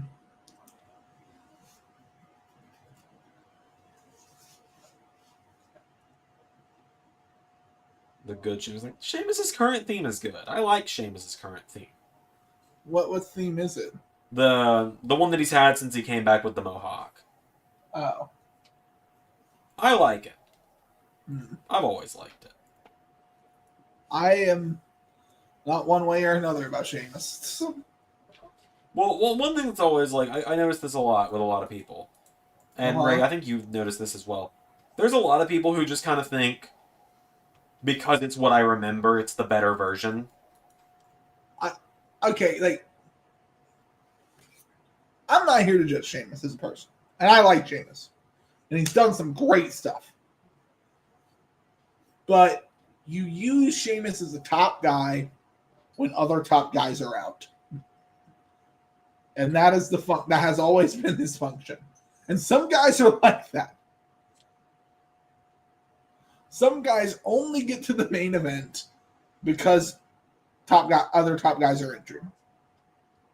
Well, hold up a minute. Uh-huh. This is a little bit of a peek behind the curtain going into season 6.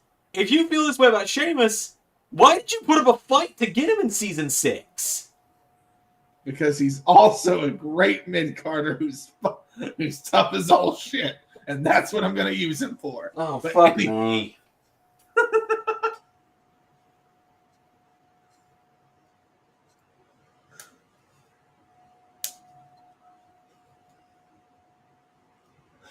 The nice thing about this match is Bobby Lashley, 3 times in it, does the suplex that lasts over 10 seconds.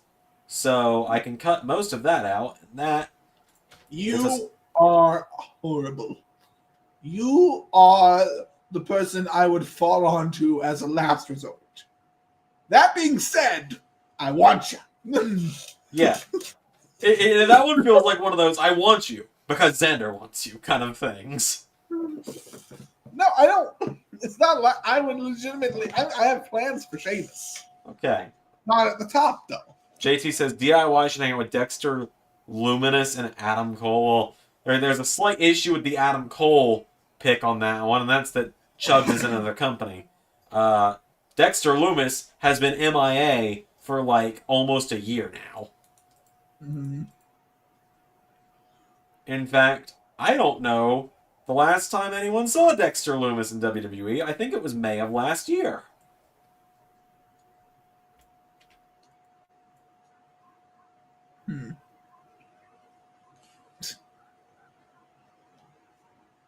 I like how they're like, here are the overall ratings for all the guys. Oh, Gargano got the short end of Gargano got disrespected with the 2K ratings this year. He always does. Well, he's normally like in the mid 80s. He's like okay. Low R-Truth is in there with a 67. Okay, in all fairness. Hey. You're not counting in the weird Jimmy boost. That would have boosted him to at least a 75.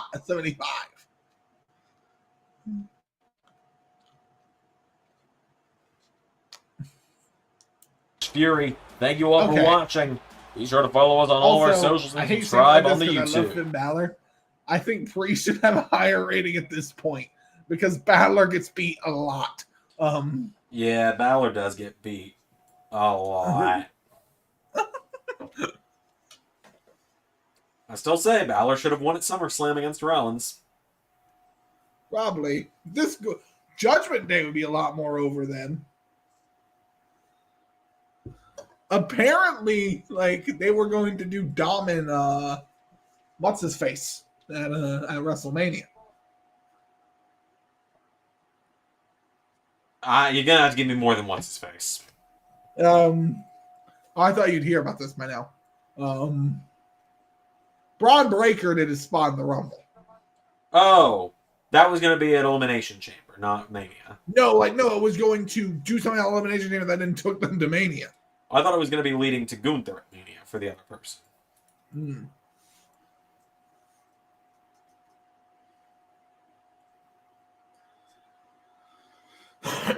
All right, I've only got 5 more seconds to take out a Flash Fury to get it down to the 1 minute mark. And now a lot of people might think, oh, well, that's not much. Well, it is when you're working with a full minute. Get him, Truth.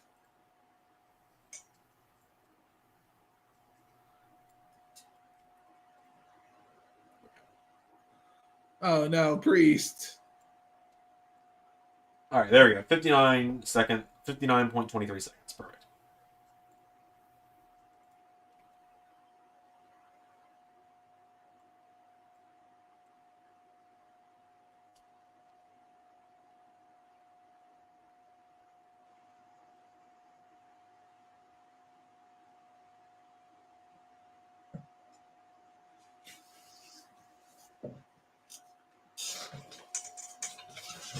Flash Fury is edited. It'll go up shortly.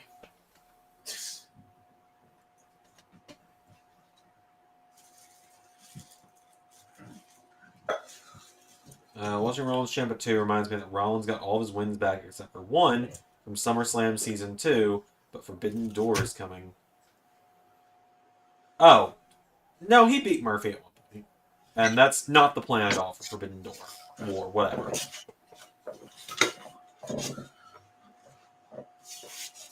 Yeah, no, Rollins... I mean, it was a dirty win over Murphy, but happy nonetheless. Yeah. It was on the road to the Royal Rumble in Season 2, where Apollo Crews and Commander Aziz got involved. Remember when we had out for that gimmick? Yeah. Had him beat Buddy Murphy and everything. Zander, you should have beat Finn Balor in Universe. No. I don't intend on being a character outside of, like, someone who announces stuff in the main universe.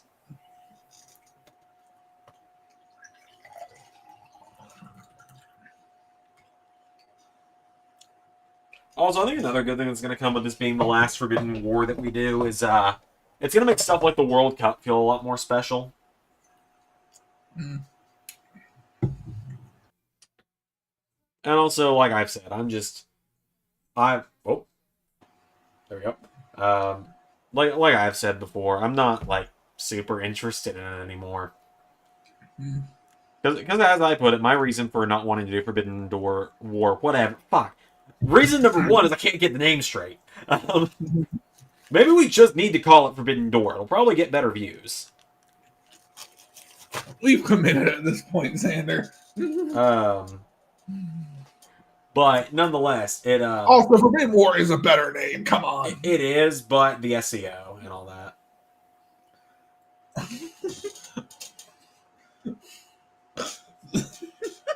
I will die on this hill, gentlemen. I know you will, because you pick some weird fucking hills to die on sometimes.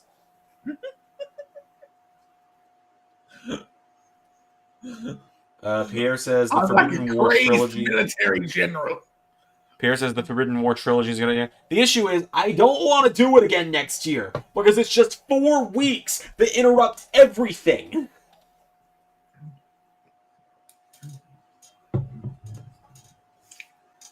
Come on, Zander. For the fans, one more. No. One. No. I'm the bad guy suddenly. Yes! Here's the thing. No, hold on. Time out. Let me talk. Look, I have the talking stick. Wait, no. I have the talking stick right now. Okay, wait. Have you acknowledged that in booking, I'd be doing 2/3 of the work in the third year? I'm aware, but still, that is 4 weeks where everything's interrupted because suddenly, I've got to have Scorpio Sky showing up because suddenly he's come out of nowhere and he's got beef with Austin Theory. Why? I don't know. He does now. But time out. But now I'm suddenly the bad guy because for 4.5 years, no one has seen how many times I've pushed something to this motherfucker as, oh, the fans would love it. And he's been like, well, I'm not doing a high-pitched voice, I promise. My voice cracked on that one. Well, Zander, I don't like it, so therefore, no. Or, no, not even that. He will just, when we're sitting in StreamYard, I will be like, Ray, I've had this idea. I've been planning it for 6 weeks. Here's what I think. It's a really good idea. We'll not even dignify me with a response, and we'll just go, no. And now I'm the bad guy for not wanting to waste 4 weeks next season.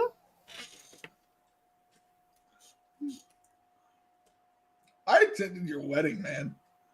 I didn't think you'd be like this in arguments. I didn't have a conversation with Alex this far. The thing is, I've never gotten this angry in a conversation before. Oh, name one idea. Maybe if it's at a different point in the year and not between Survivor Series and the Rumble, maybe. I also just really want to do Cyber Sunday again. That's a big part of it. You should push it to 5 weeks. That's what we did last year! It was 5 weeks last year! It was 20 episodes of build produced by me. Because he wasn't doing AEW yet. That's not any hate at him. But I was doing everything because Impact was involved in the build, kind of. Impact was the awkward child stuck in the middle of their parents' divorce, wondering the whole time if it was their fault each time that their parents got divorced, and wondering what they could have done differently so that they didn't have to move again. Maybe I'm projecting a little at this point. Why is your name? I'm literally getting like, why is your name Solo? Why is his name Solo? The name means being alone, but he's never alone. His name should be, I have a lot of friends. Whew. I need a minute. I'm lightheaded now. I just need a minute.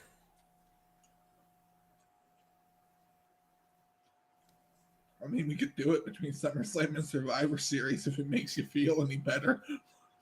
Honestly, it being in September probably works better. I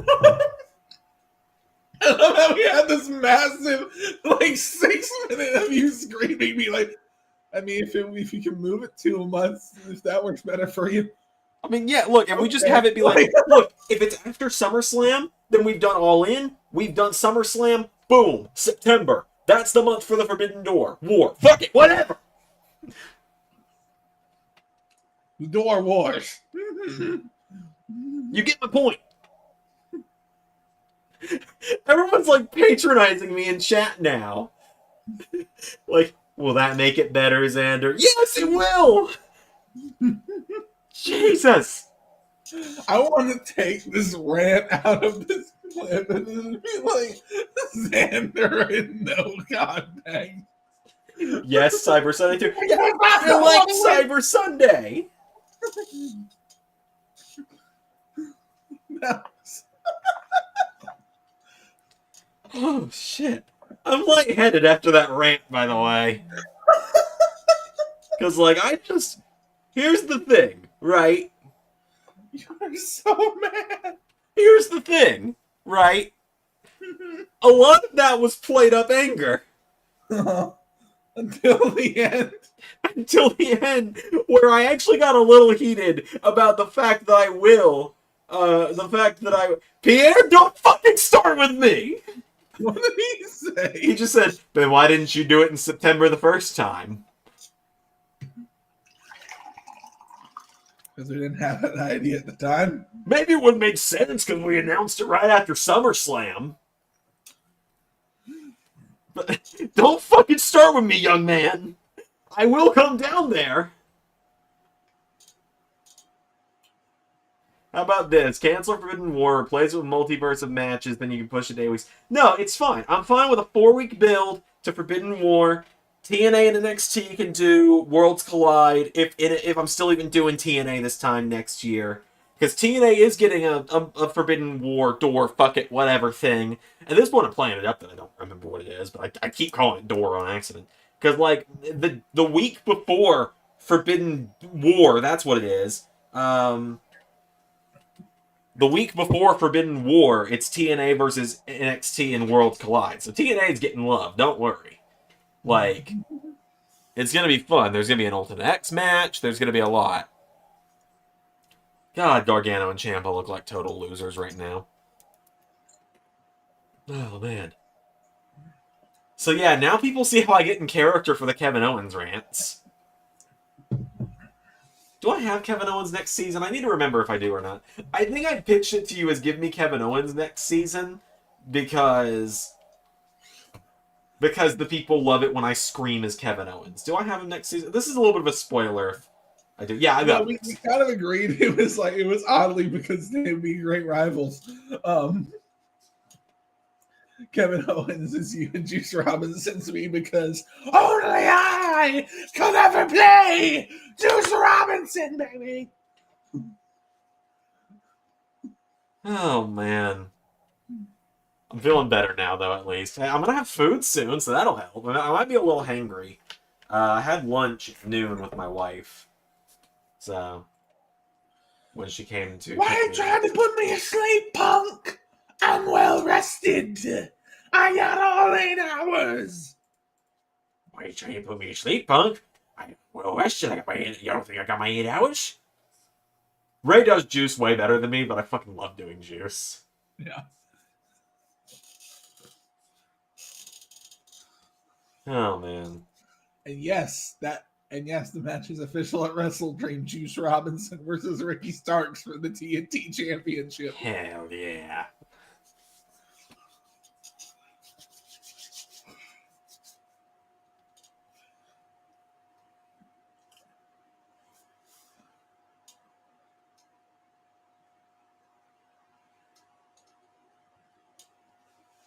Pierre says, now I want KO versus Juice. Patience, young one. Perhaps we've talked about that idea. Yeah.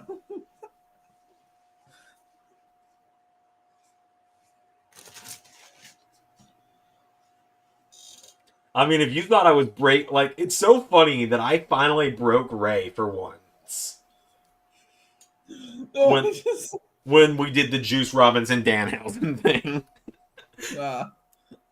JT says, so ARW should get multiverse of matches. ARW literally is a multiverse of matches. So...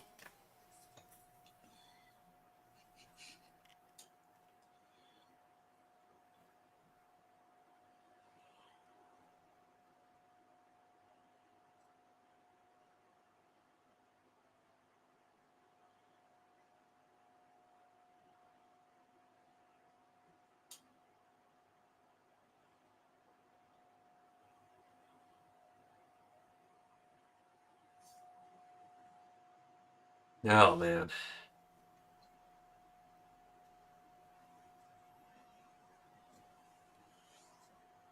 I'm good. I'm good now. But yeah, no. Alright, so it's settled. We're going to do Forbidden War 3. We're going to do Forbidden War 3 after SummerSlam this year. And that will end. That's it. Then we don't do it anymore after that. Yeah, that will end. Because then we have a perfect trilogy. Cool. Good. I can live with that. I can live with that. So is ARW just a fake multiverse? I mean, I don't know. I don't know if I've got it in me to explain ARW, because I don't think I can explain ARW. ARW is something I came up with when I was bored, lonely, and sad in college. Wanted to get back into wrestling, but didn't want to do Universe yet. And like, man, ARW exists in a realm in which only a very select few may go. A place between life and death, between reality and dream itself. It is both within heaven and hell. It is both its own void and yet on everything at once. It is inside a black hole, it's inside a singularity. It is one and nothing at all. That is ARW. Yeah, pretty much.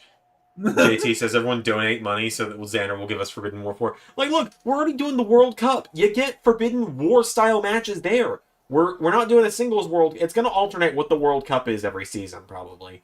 So, Ray, you want to tell them what the World Cup's going to be in season 6? It's your idea. Oh yeah, tag. Yeah, Tag Team World Cup. Yeah, that's pretty cool. Which I've found a way to play good tag team matches. Well, that's good. Let me know, because I don't know. You always play. I'll tell you later. You always play as the winning team?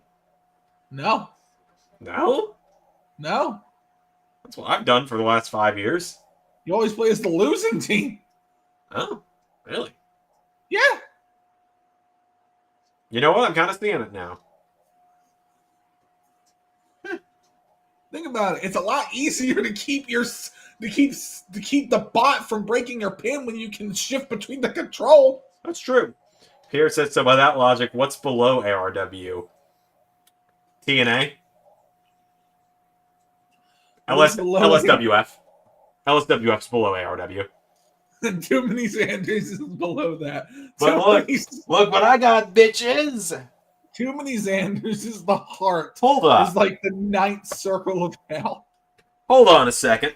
I just realized only one man in history can say they've held both of these beauties. And it's me. So hold on just a minute, because I'm not going to be the only person able to say they've had both of these soon. Either Cornel Hanzo or Matt Cardona will. But yeah, look at that.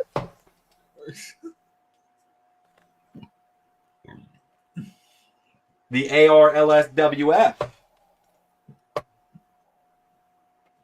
So I ended up getting the LSWF title in gold, because the ARW title is a fucking mirror, essentially. Yeah. But yes, Ray, when you start wrestling on the indies, if we put the LSWF belt on you in the series, you can carry it to indie shows.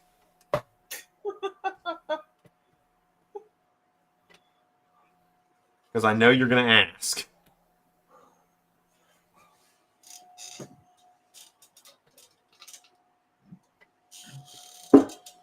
Yeah, the Tag World Cup is going to be fun. I'm really excited about it.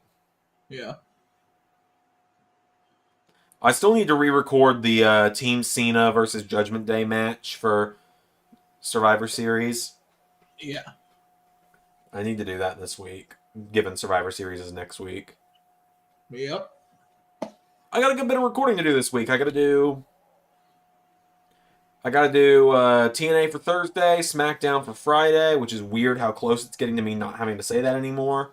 And then I got to get SummerSlam 2010 done, and then I got the secret project that we were talking about done for Sunday. Yeah.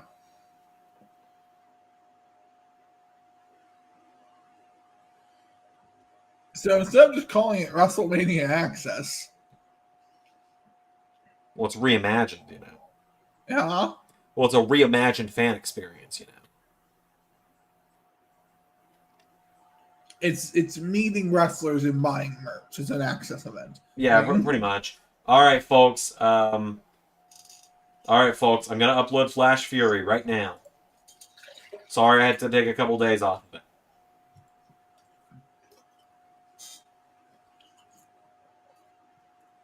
Okay, hang on. I've got to verify that it's me real quick on Google.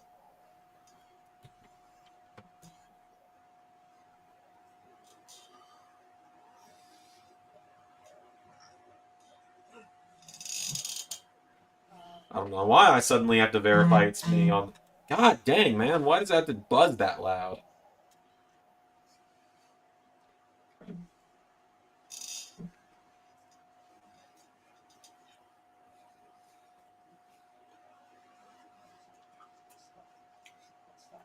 Also, I was checking our analytics earlier. Yeah? Yeah. Good month so far, guys. Oh, yeah. We're having a really good month for subs. Yep. People really want to see me dressed as Rhea Ripley, I guess. Just take that as a compliment, Zander. What was that? Just take that as a compliment. Should. You're like, oh, you want to see these legs? You want to see these legs in fishnets? I don't know if I've still got my fishnets though. I'll have to find them. So there's an episode of Star Trek where Picard is transported out of his room in his robe that he sleeps in, and he sleeps in like a short robe and short shorts. And I made my girlfriend laugh one time when we watched an episode together, and I said, "Admiral, take a good look now. It's not every day someone gets to see these legs in action."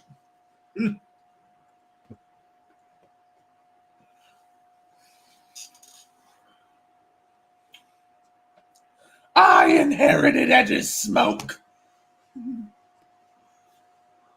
Pretty much. I see it now that you say it. Yeah. Oh yeah, did you guys enjoy CM Punk doing the New Day entrance on Raw today? That was fun. Yeah. I went with the old New Day entrance because it was a little less ridiculous. Yeah. And it felt like oh, JT with a $2 super chat, thank you for that. Says melt those two belts. Got those hips. Combine them into one. Hold on, do I not have the... Hold on. I don't think the alerts are working right now. Let me go to Streamlabs and get those set back up. I think the alerts might be set up for Sanctuary still. Ah. That might be what's going on. So everyone give me just a second, and I'll replay the alerts. Because we also got a new member today, too. That's fun. So we'll play the alerts for both of those things. But yeah, folks, you're getting a lot as members nowadays. You get early access to Raw, NXT, and SmackDown. You get full compilations of the World Cup. Or not World Cup. All right, Xander. Yo. Look at your watch now. 9:57. 9:57 at 10 o'clock. Rhea's music's going to hit. Swear to God, Ray, if you end up being right. Or someone's music is. Someone big. Probably Rhea. Probably Rhea. Okay, let's see. So, recent events. Let's see if these work. Mm-hmm. I'm terrified of how loud these could be. Okay, the super chat is not showing up in the alerts, so that's a little annoying. But here, we can just test super chat for now. Oh, there we go. The GIF is Keith Lee pouncing out on Cole. It's been a little while since I've updated these. So what happens if we get a new sub? Let's find out. What's the new subscriber is? Okay, it's the John Cena GIF. Right. What is membership? Do I have a membership one set up yet? Yeah. Oh, I sure do. So that's what happens if you guys become members, is you get that beautiful image. It's the picture of Cornell doing the Shawn Michaels pose. Motherfucker, that's so good! Why did I not think of that? What? JT with another $2 super chat says, call New Day and CM Punk the cult of positivity. Fuck! How did I not think of that? I'm honestly mad I didn't think of that. Sometimes think of things late. And like, we don't call them that at Survivor Series because it's already done. Yeah, but you say you have to reshoot the match anyway. No, I have to reshoot the LA Knight, John Cena, Pete Dunne match. Oh, okay. I like how the Punk and New Day match turned out against the OC. We forget these good things to call Punk. Like, after his feud with Pac, I only then saw the best versus the bastard. Did we not come up with that? Did we not have that beforehand? No.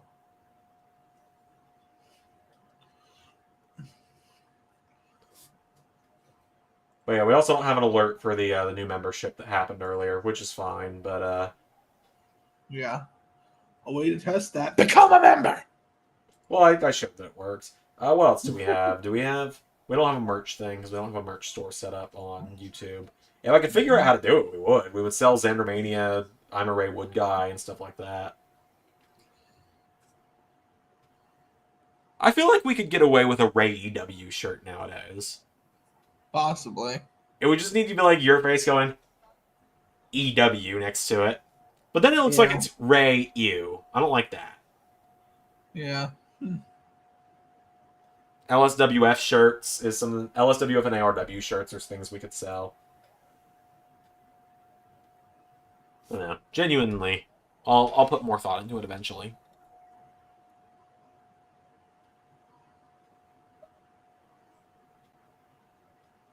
All right, Ray, it's 10 o'clock.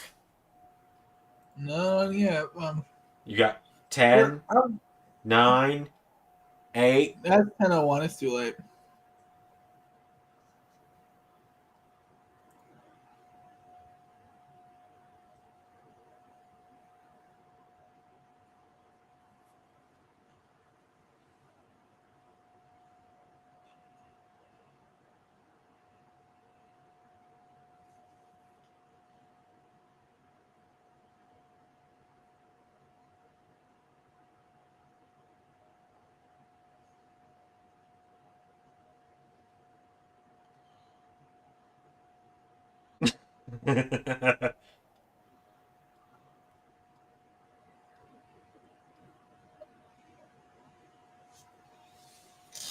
I love Becky Lynch.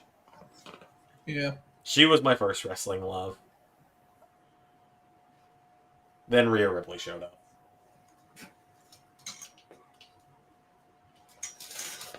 Oh, motherfucker. 10:01. You were a minute off. And it's Liv Morgan. Yep. Zander at the top of the hour, they always have someone who's semi-popular come out and try to get ratings. Hook the viewers in.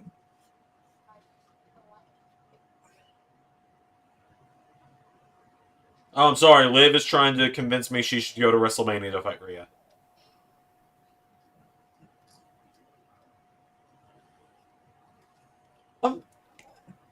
Liv is fine, but again, I don't get the hype.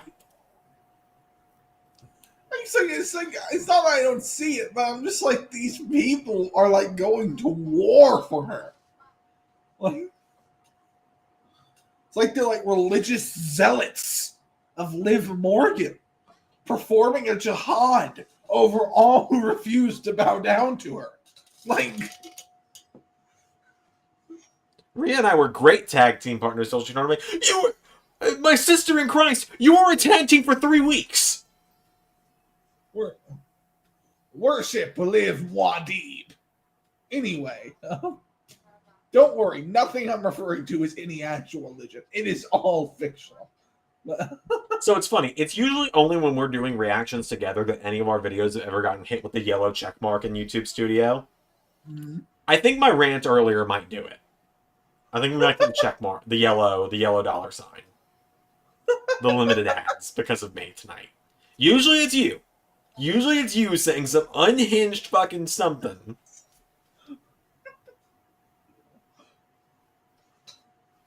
Okay, let's see what I can say now. It's completely out of pocket and strange.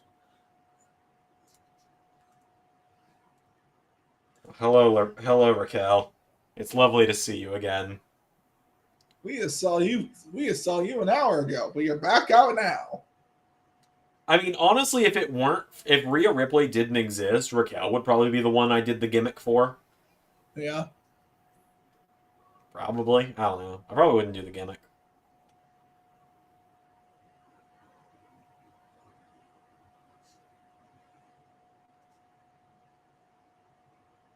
Raquel says she's the only one big enough and strong enough to take on Rhea or Nia, as if Raquel didn't get beat by both of them in the span of 2 weeks recently. Before her injury. Here comes someone who I actually think might win. I would love it. It's built up. Becky's the only one that's had any confrontations with Rhea, though. Yeah. Becky keeping it real, as usual.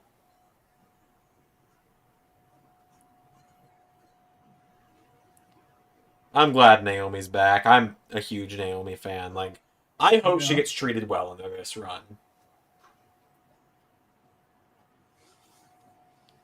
Also, speaking of her, I hope you guys are excited for the winner-take-all mixed tag match at TNA Rebellion that we're doing in a couple weeks. Is that next week? I think it might be next week.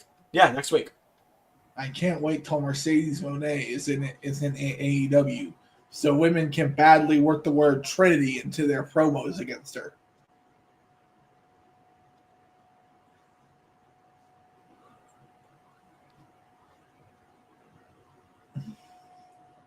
Like, yeah, there's a reason that, like, if you ever notice in AEW, if I bring up something in WWE, I don't allude to it. I just straight up say it. Yeah. One, because I have the freedom to. Two, because if I take a shot and I don't actually say it, I look like the competition. And that's what AEW does every single time. They have a little like a little dig. Yeah. Like, okay, you are immediately making yourself look second rate. Because WWE doesn't acknowledge you exist. Yeah. Zach says, what match we're talking about? It was made on Thursday. It was made on Thursday this past weekend. It's Johnny Honor / Impact / Morrison / Mundo / Nitro / TV. Am I forgetting anything? Underground, MLW, all the other names said. Johnny Impact, John Morrison, whatever, and Trinity against Matt Cardona and Steph DeLander. Winner take all for the Ring of Honor television title and Impact TNA Knockouts title. So if Cardona and DeLander win, Steph becomes Knockouts champion. If Johnny and Trinity win, Johnny becomes the Ring of Honor TV champion. And here comes the one who I'm really worried is going to win. Yeah, same here. Like, I am so frightened. That's how I feel too. It's like it's like I like Bianca. I just don't care to see her and Rhea this year with absolutely no build beforehand. Yeah. They do seem to be kind of teasing the idea of Tiffany and Bianca for Mania, and that I am 100% in on. Yeah. Because that is just because that match not only would be awesome, but it's also like a great showing of, hey, these are two people who did not wrestle on the indies, as far as I'm aware, that we built up. Bianca didn't wrestle on the indies, did she? She's a WWE product. She's a WWE product. I'm going to double check that before I look like a moron.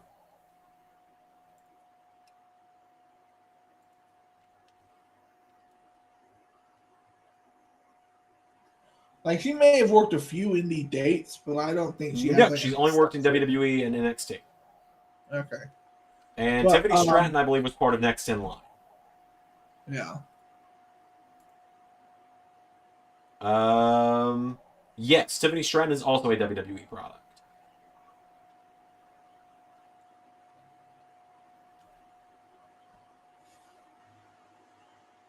I hope they try to turn Raquel Rodriguez heel. It would give her a character or something. Hell, make her Tiffany's enforcer. Like, literally what I think, because Liv Morgan, and I hate saying it like this, this is something that actually kind of made me dislike Liv Morgan from the word go. The fact that early on she started trying to frame herself as like the female equivalent of Shawn Michaels. Did she? No, like she and Raquel kept trying to like do like the Michaels and Diesel thing. Right, and then there are people like some of her delusional fans are like, she's the female Shawn Michaels of her generation. It's like, is she? Shawn Michaels is like, say what you want with Shawn Michaels. Shawn Michaels is the in-ring performer of his generation, whether you like it or not. And he was an asshole. But the reason he stayed employed was he still went out there and had the best match, despite being an asshole.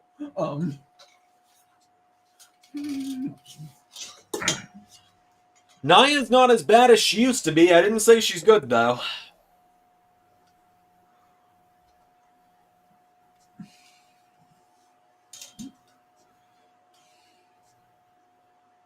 I mean, sure, this builds Nia up. Probably hurt Raquel again. Sure, this makes Nia look good for her match with Rhea. It also makes all 6 of these women look like fucking losers. And you have the one who's supposed to be challenging at Mania literally sitting in the middle of the ring.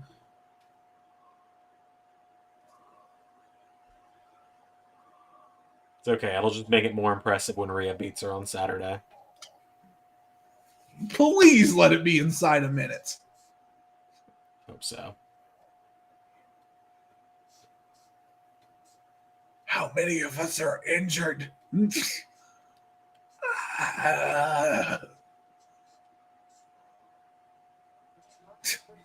is a very cool framing for Gunther. He looks like a mob boss like this.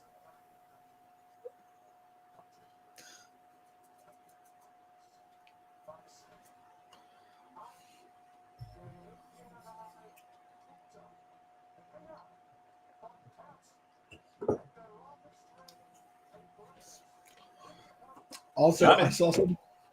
Your food is ready. Just in time. Your favorite guy is on the screen. Ew. For those that don't know, my wife hates Imperium.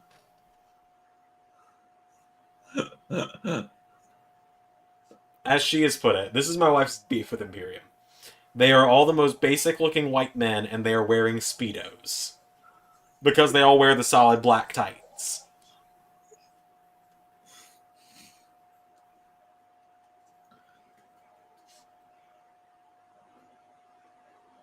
Like I said, I'm not lying when I say Arnold Schwarzenegger is not allowed to do the German or Austrian lines for his own movies. I believe him. Because his accent is so ungodly, like the rural, like apparently like that is like the most like rural Austrian accent you can have. Like that is middle of nowhere, like 30 people populated area Austrian accent.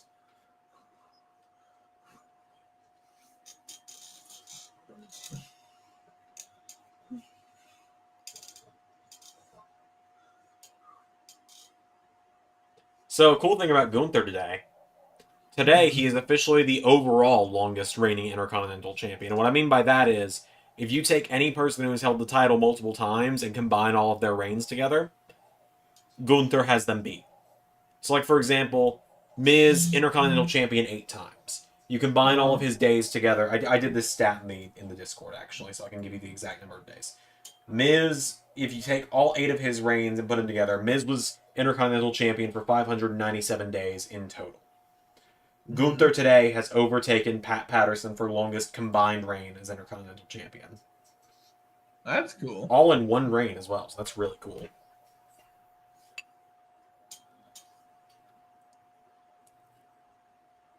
What you got there, Xander? Is a chicken and rice bake. Nice. Which is good, because I'm really fucking hungry. That being said, I don't have a drink, so Ray, you're in charge for a minute.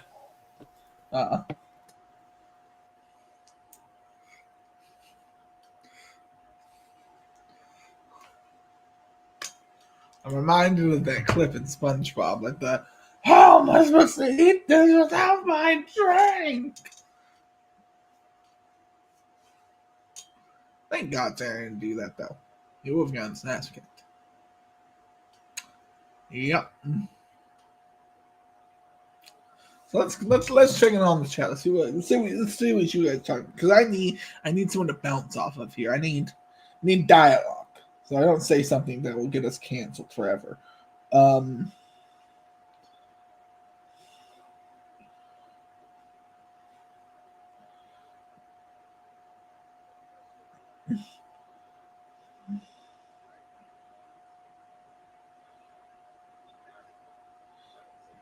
If Belair beat Tiff, then it's real Super Cena Jr. I guess. I mean, you know, I don't know. Like, it would be big for Tiffany, but like if she did lose to like Bianca, I don't think it's like, oh my God, we have now buried Tiffany Stratton. I think that would be like a major overestimation, or an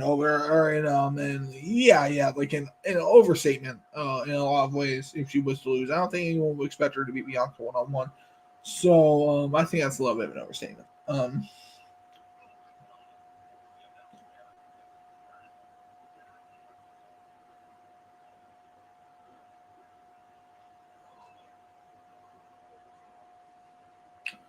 So chat, what do you guys want to talk about? So what do you want to talk about, chat?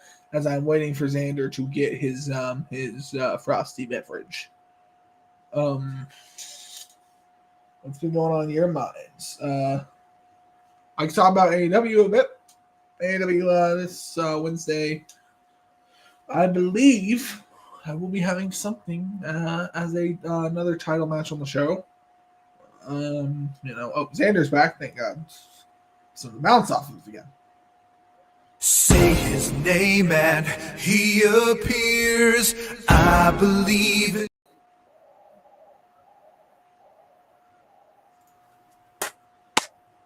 I was still muted when I did the joke. Damn it.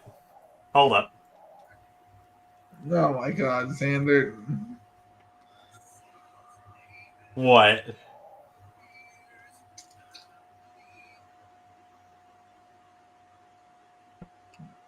In AEW reviews, like I was talking about, I have a match.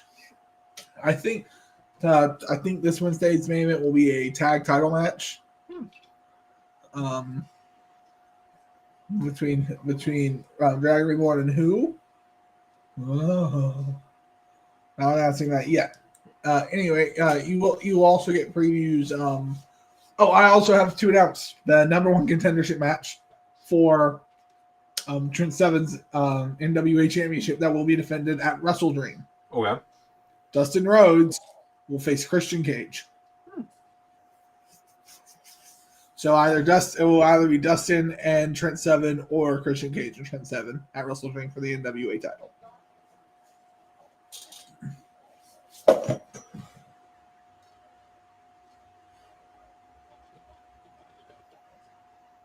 King Callum Walsh. Oh man.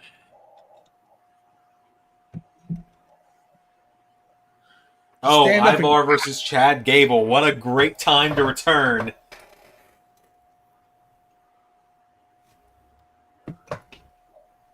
So, for reference to what took me a little longer, because I was just going downstairs to get water. The shield, and then like telling Ivar, be like, "You're taking the damn shield out there."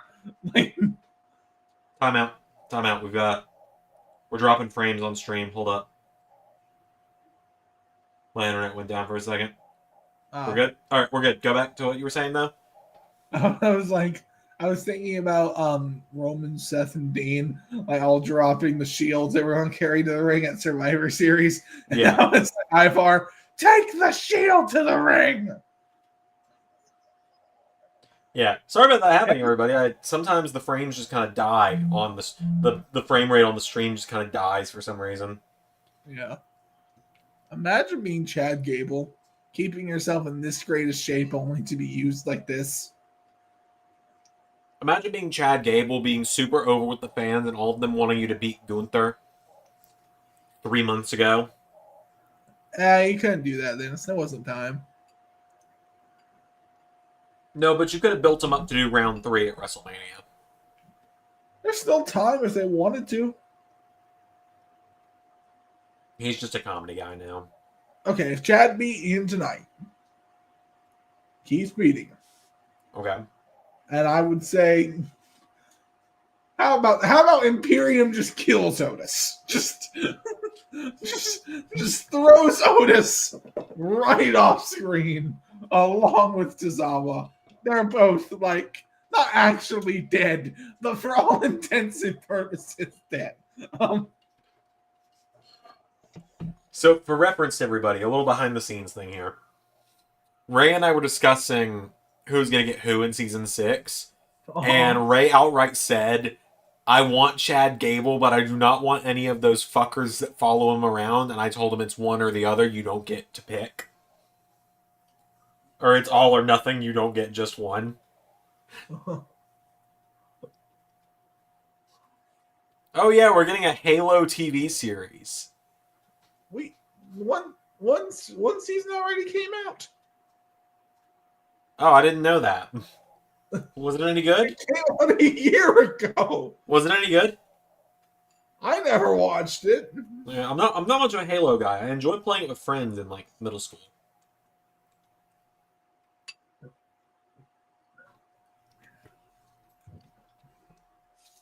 I am excited though because apparently the boys in Mexico. Oh my god! What?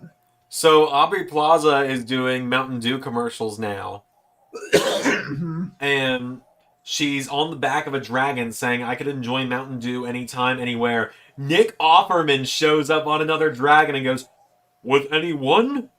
And they both just break out in maniacal laughter. That's fucking awesome. But anyway. Sorry, I didn't mean to interrupt you with my Ron Swanson cameo. Yeah, what was I talking about? Something about Chad Gable.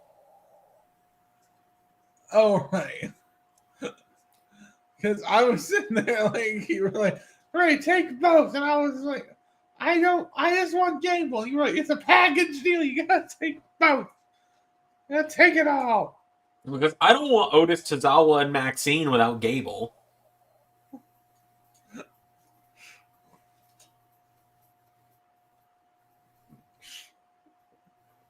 Zach asks, do we want to know what his good, underrated match for Survivor Series will be? Yeah, let's hear it.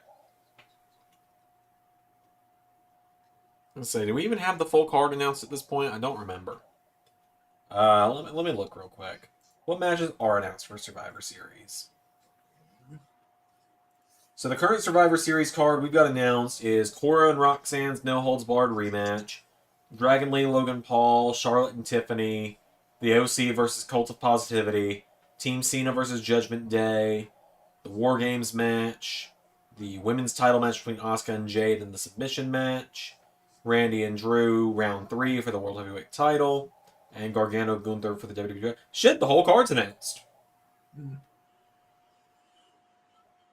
Zach says Logan and Lee. I figured as soon as I realized that was on the card, that's what his pick for underrated match at the show was going to be. I'm trying to remember how that match played out. Like, I know who wins it, obviously. I'm trying to remember if it was any good. I think it was fine, from what I remember.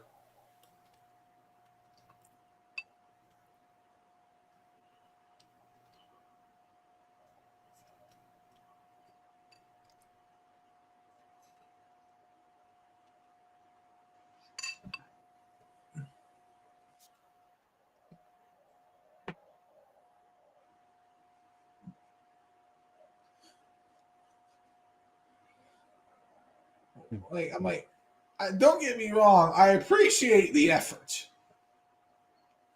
but I think Ivar? The effort of what? Ivar? The effort to make Ivar a singles guy. Mm-hmm. I appreciate the effort. I do think if Eric was around, he probably would be better suited for it. What? Yes. You prefer Eric? Yes. Really? Yes. Why? I like his knee. That's one. His knee looks really sick. Zach says, did you change the cruiserweight limit back to 215? No, Logan's billed at 205 in the game. I don't honestly see much of difference in them other than their look. Their skills are about the same. Their promo about the same. Ivar is just visually much more interesting. Eric's just a average size, maybe a little bigger sized, bald dude with a beard. Ivar is like over 300 and something pounds and turning fucking flips. Yeah, I get that. At the same time, I also think, I don't know, maybe if his outfit wasn't so weird, I'd see it more. But I'm like, if you're doing a Viking gimmick, I don't know. I just don't still maybe just put on a bit more clothes. I don't know. Maybe that would help me more here.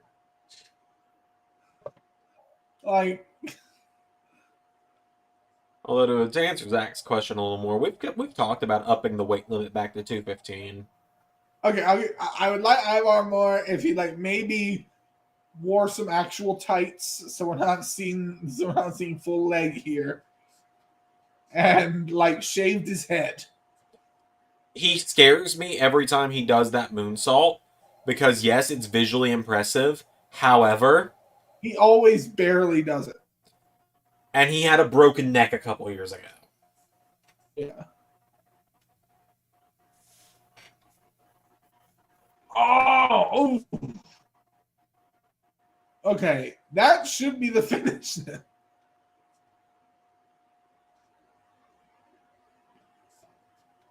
I'm getting a weird sense of deja vu here, Ray, with you saying that should be the finish.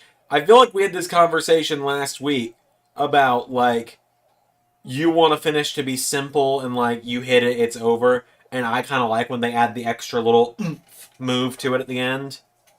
Yeah. Did we have that conversation last week?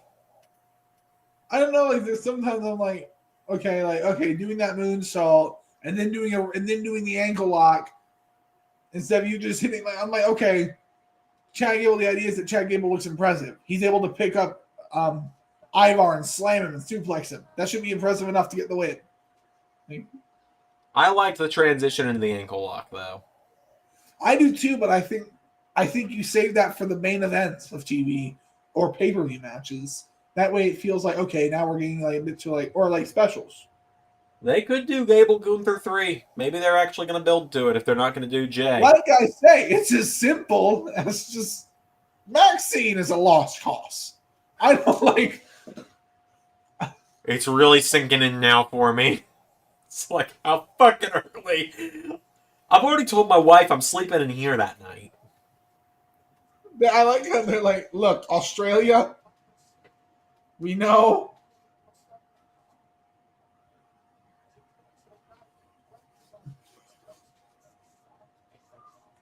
Like, so now I'm just sitting here when it comes to Elimination Chamber, right? I'm sitting here like, do I just not do the SmackDown watch along, right? Come home, handle dinner for me and my roommate, and go to bed. Go to bed at 7 o'clock, and then just kind of wake up when I wake up and stay up. Or do I go to bed at my normal time of 10, 11, wake up at 4 to do the watch along, and then just take a nap? I say like go to bed at 10, wake up at 4, and take a nap. Yeah, like people are gonna have to like watch me like stand up and pace around, do some push-ups or something. Things to get the blood flowing and get myself waking up. DDP yoga wakes you up in the morning. Sure, I could do some DDP yoga. Your core. Might have to get this room cleaned up by Saturday. And ladies and gentlemen, don't you know, you have to do core exercises if you want to be a good lover. That is a scientific fact. The core rests on everything when it comes to the art of lovemaking.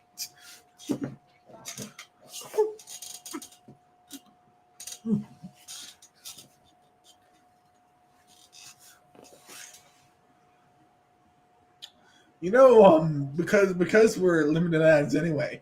You know Matthew McConaughey's dad died having sex with Matthew McConaughey's mom. What the fuck are you talking about?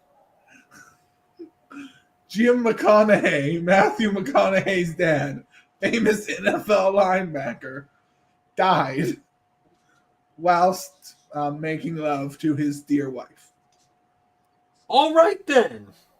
And you want to know the messed up part? Sure. Not really, but sure.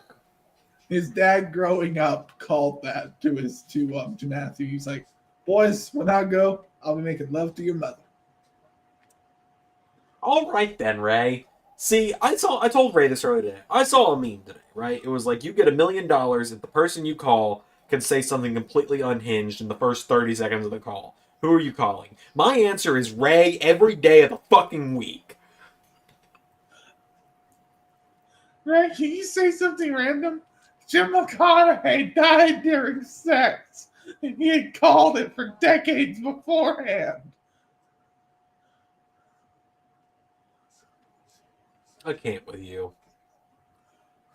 What is SmackDown gonna become when you take over? You want to know the messed up part?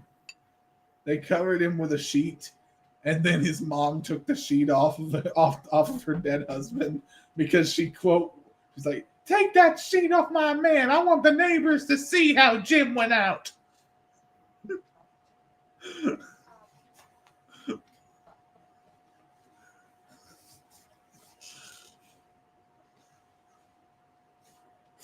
I'm reminded of Wes Mantooth from Anchorman. Mm-hmm. Don't you dare sell Dorothy Mantooth. She raised 5 children on her own, and she remained sexually active till the day she died. I can't sometimes with you. Like, what am I even supposed to say to that? It's true.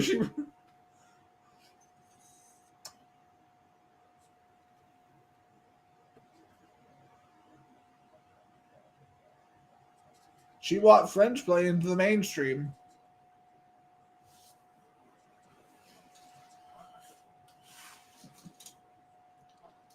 Also, apparently, so there's an actor named Tony Dalton, right? Mm-hmm. And this is actually something cool, so don't worry. Tony Dalton played a character called Lalo Salamanca on Better Call Saul. Lalo is legitimately one of the scariest damn villains I've ever seen in a TV show.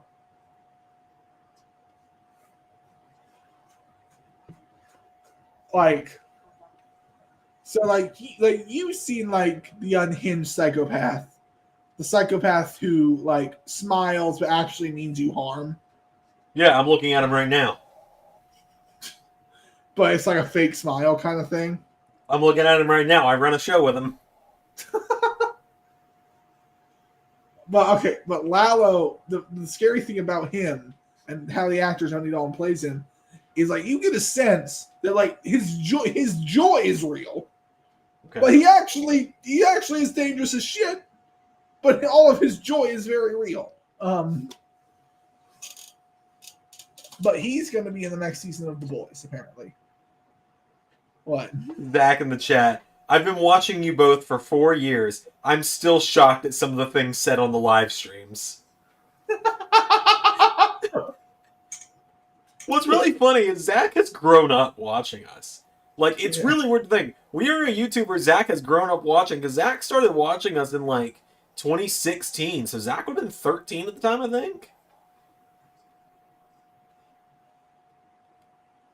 So, like, poor Zach has heard some of the most unhinged things as you and I have grown up. Primarily from me. Mostly from you. I've said some unhinged things. Yeah.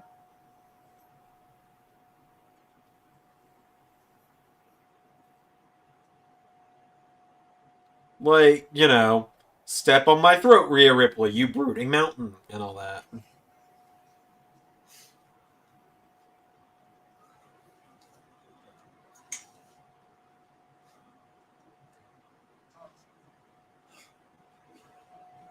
The early days, though, we were much more unhinged. Oh, for sure.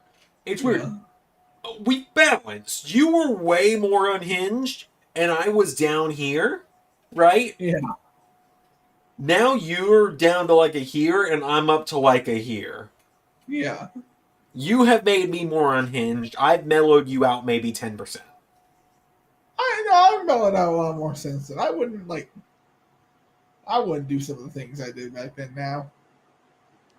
JT says, alright, crazy question. Have you been given the pass? Now, I know what pass you're talking about, and even if I'm given it, there is never any kind of thing that anyone could do. No one could donate any kind of money to make me say that on video. Or in real life. I've said it in real life like a handful of times with the pass from friends in high school. But that was it. You know what pass I'm talking about, right? Ah, yeah. The same way Martha Stewart went out. Ah. Right, the pass. I don't know, man. I think she survived the bypass surgery. I mean, she looks fine now. Motherfucker. Man, you can do it like a balanced diet. Like JT says, good man. Okay, that was a test then. He was making sure that... Yeah, no, like, genuinely. Like, even with the pass, you're never going to get me dropping any kind of, like, racial, homophobic, or sexist slurs at people. It's not cool.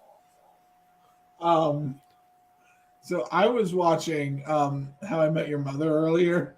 Mm-hmm. And there was a joke. So it was Lily's bachelorette party. And Robin got her, let's say, a toy meant for an adult woman. Okay. Right? And she got there, Robin got there, and the joke was at her bachelorette party. It was actually a bunch of old women. Oh, boy. So Robin got embarrassed and switched her card out with someone else's on the table, and it was Lily's grandmother. Oh, no. So she's like, for context, kids, Lily's grandmother had gotten her an old antique sewing machine. Now, darling, this has been in my family for generations. Oh, no. I used this. Your mother used this. Your grandmother used this. Your great-grandmother did, but she used one that was a lot like it. Of course, they were made out of wood back then. Why is Jay wearing sunglasses now? Why are sunglasses... I'm not complaining. Uh-huh. But, like, it's just throwing me off. But Zander, this joke got worse. Now, one day, my mother decided to sit me down and teach me how to use it. After a while, I got pretty good at it. My sister and I would have competitions to see who could do it faster. And the whole family would gather around and watch. It was really exciting. I'm going to bed.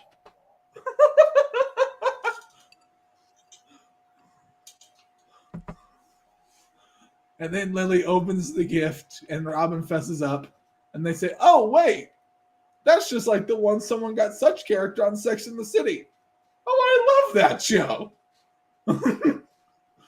And then they all laughed, and it was okay.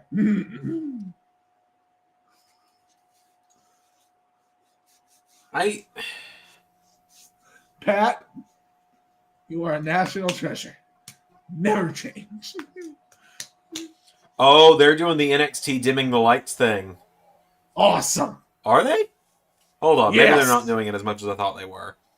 They've got spotlights on the ring. Yeah, they are.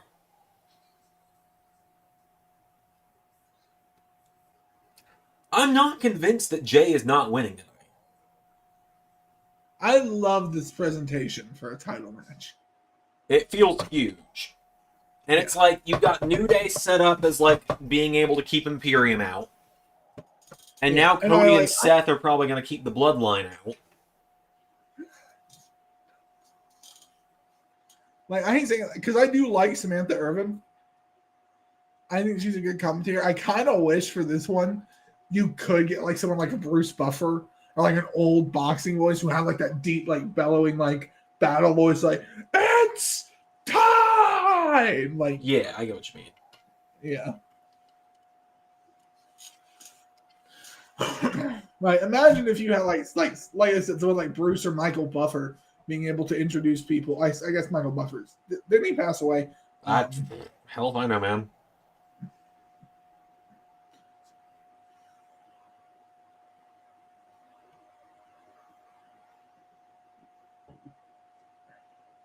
Gunther's had such a damn good run with this title. No, he's alive.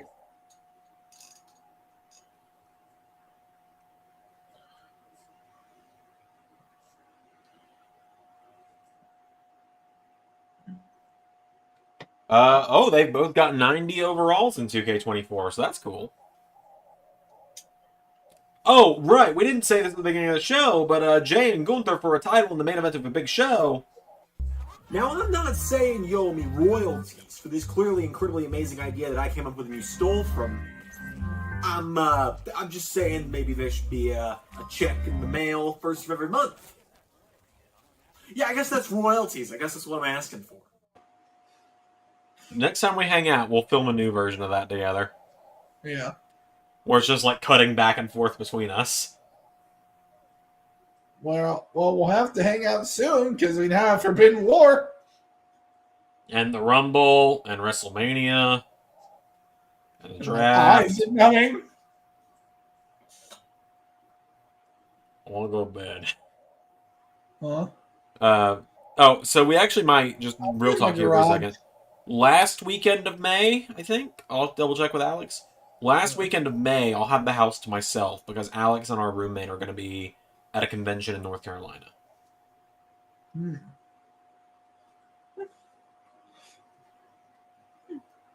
So that could be a good time to do Mania. Because WrestleMania is still in June. Xander and Ray had the apartment with themselves. Cut to us dancing with two cats, just like 3 cats, so. Oh, speaking of, right. So I mentioned that I was a little delayed coming back from getting my water, right? Huh? I mentioned earlier I was a little delayed coming back from getting the water. Here's why. One of the cats, and I'm not going to tell you all which one, but I think you all know which one, has developed a new habit. Despite being told many times not to get on the counter, thinks that she has found a workaround of getting in the sink.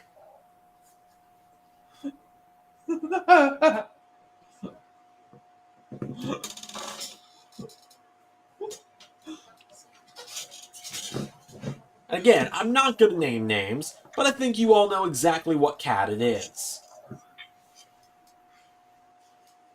Anyway, but yeah, let's not act like Lola would join us for that. Lola, the second Alex leaves, Lola? that convention. What? Who the Dana. fuck is Sorry. Lola? Dana, sorry. Yeah, Dana. Okay. My granddad has a cat named Lola. Okay. Yeah, no, the only cat that would go with it for any period of time would be Nizzle. Yeah. No, but what I'm saying is I'm pretty sure if I came over that weekend, Dana would just confine herself to your bedroom for the entire weekend until Alex returned. Pretty much. Yeah. That's probably exactly what'll happen. Yeah.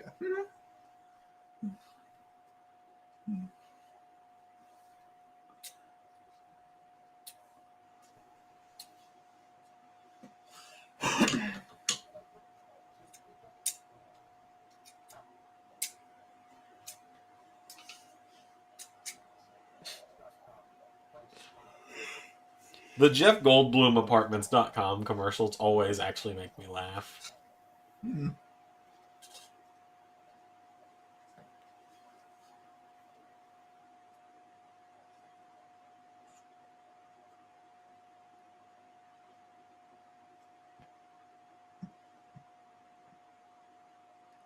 Oh, man. Excited to do some ARW stuff at the end of the night tonight. Everyone knows I love doing my ARW nonsense.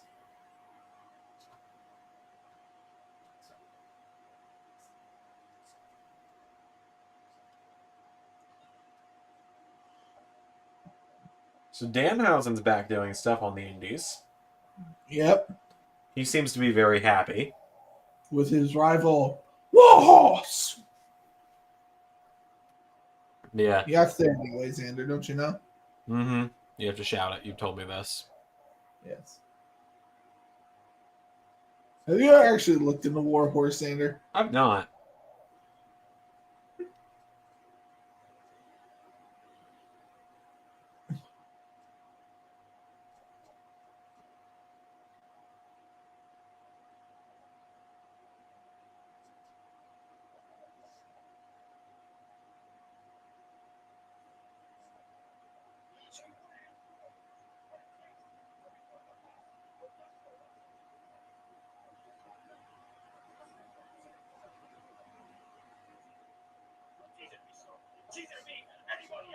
So here's a question for everybody. ARW's coming back in a few weeks, right? So do I go back? Okay, Zander. Here's my best summation of Warhorse to you. Okay. He is the Ultimate Warrior if the Ultimate Warrior made more sense coherently in his promos. Got it. But all right. So my question for everyone is, ARW. It's coming back in a couple weeks. Do we go back to the old naming scheme? So it'd be like the first episode would be ARW Season 5, Episode 1. Or do I just do the old LSWF naming scheme? ARW Universe, March 31st, 2024. Because I kind of like the old naming scheme of the season blank, episode blank, and then an episode title. That being said, I do not know how many season episode titles I could come up with.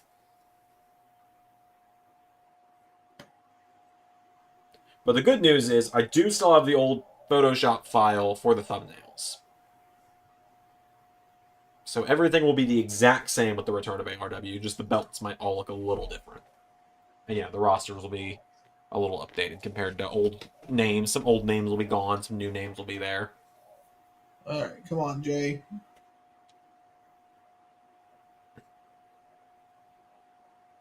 Eat him.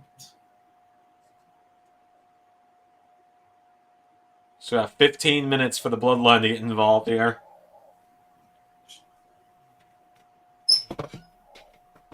Zach says, I like Gunther as WWE champion because he's the heel that gives his challengers a fair match so they can't complain. Yeah. And that's kind of the idea is, we had Cody who... Jesus!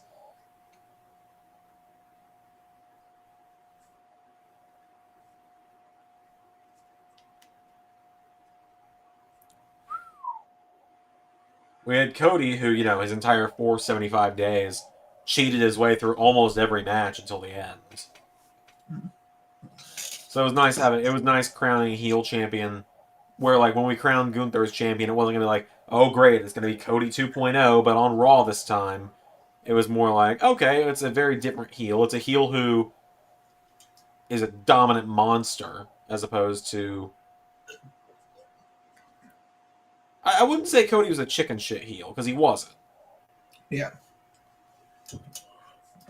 He's just an asshole who backed out when it seemed like he was going to lose. Or no, that's not what it was. We had Cody put it as, I could win these matches clean. I choose not to because it's more fun for me. Best I can describe it is it's like Gunther is like a heel in the same vein as like a the best way I can say it's like there's one thing that's really standing out, but I don't think enough people have seen like if you've seen old Harley Race matches, he really reminds me of Harley Race. Okay. Where Harley Race, like Ric Flair was different in the sense that he was very good, but he wasn't beyond cheating. Harley was just someone like Gunther. He was just like this tough dude. Like, yeah, he was like,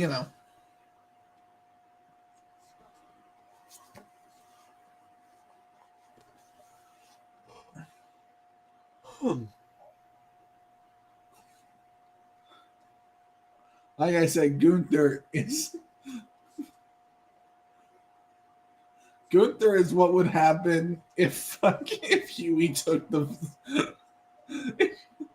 V. That's what Gunther looks like to me. What? Like I said before, huh? He looks like what? You kind of laughed through that one. I didn't really understand. I've said this before. He looks like Jack Quaid. He looks like Huey from The Boys. Yeah. And he took fucking Compound V. Yeah, I see what you mean. Yeah.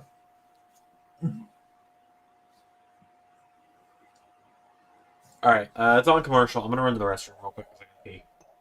Okay. I've done good. I went the whole stream without having to, for the most part.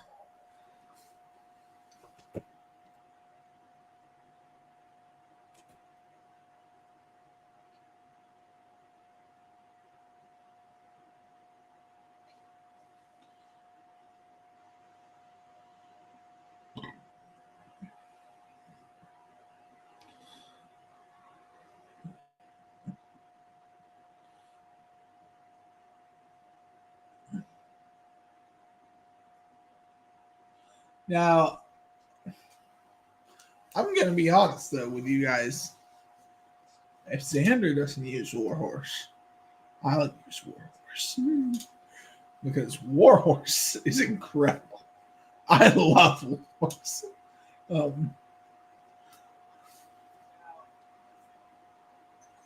Warhorse rules ass. Remember that. Remember that, people.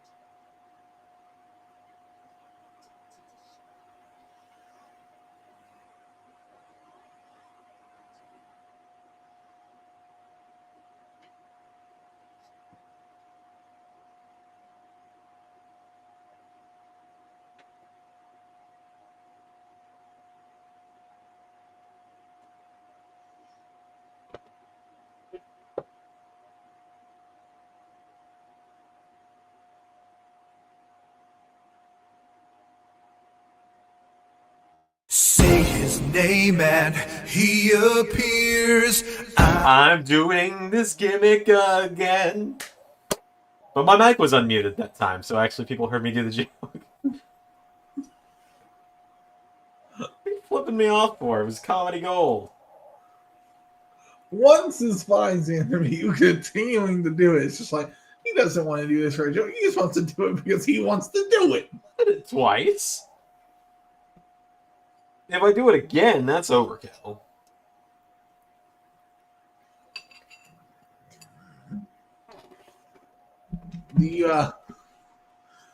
After the stream, Xander, I'll send you a video that describes Warhorse to you. Because I'm pretty sure Warhorse is your next Danhausen, Xander. Where it's like, you're like, sure, Ray, I'll love him. Like, no, Xander. You don't get it. You'll love this shit. JT says, Xander, bring top dollar to TNA. AJ Francis is actually entertaining. I have seen what he's doing in TNA. There are plans for what he will do next in LS11. Stay tuned. I am not as tone deaf as you may think. I've seen the stuff he's doing with Joe Hendry in real life, and might I say, fucking hilarious. So I don't know if you've seen it or not, Ray.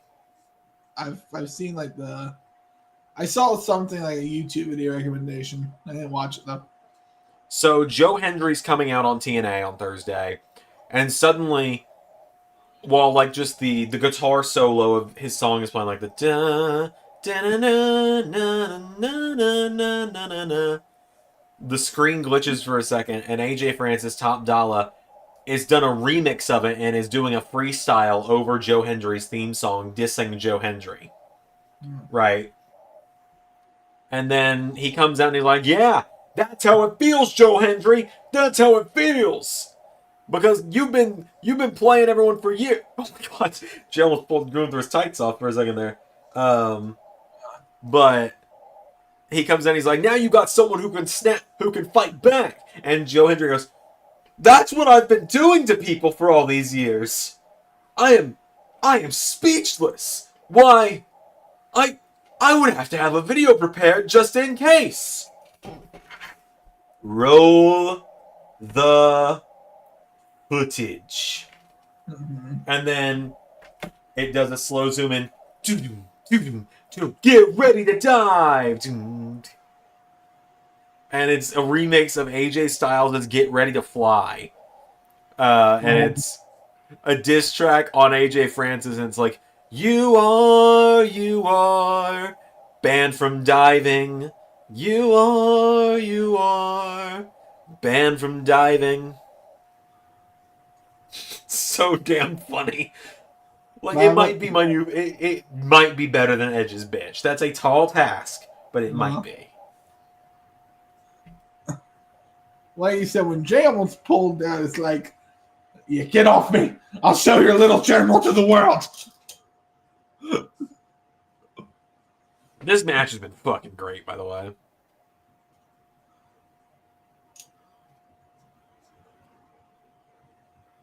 I do hope we see Jey Uso as a singles champion before the year is out. Yeah.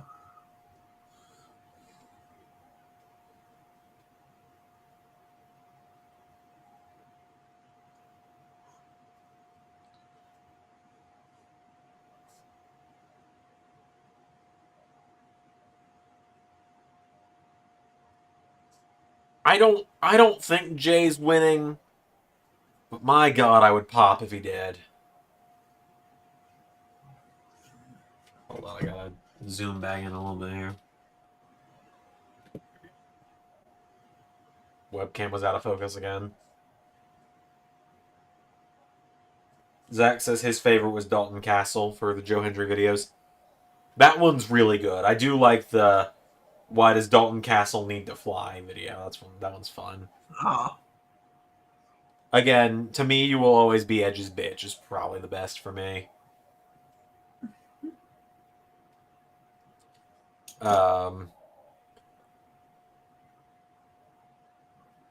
Hendry's had some really good ones. Actually, I think my favorite is one that we're probably never going to get to do because Joe Hendry will probably never go to WWE. But his video he did for Drew McIntyre, Drew Galloway on the Indies, where he took the song "I'm Blue" by Eiffel 65, like the "I'm blue da ba dee da da and da ba dee da ba," and made it about Drew, which is so good.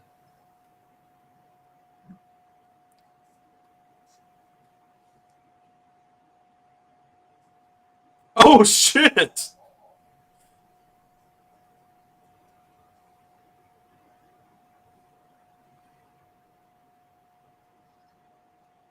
Come on, Jay!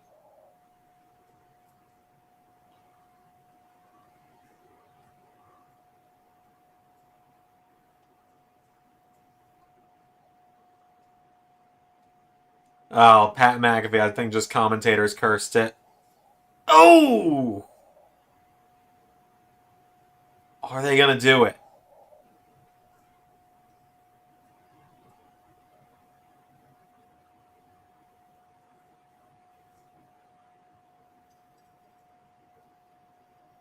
Oh, fuck off! We know it's you, motherfucker!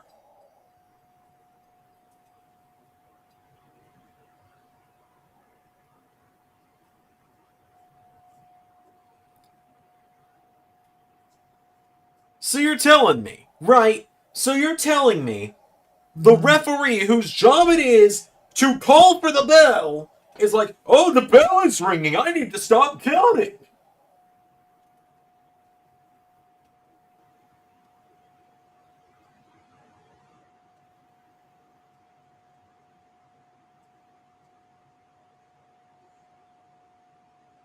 Lazy booking.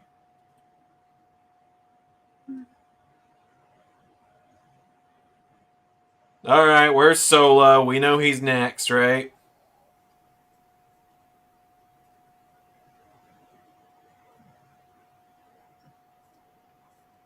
It's just not different anymore.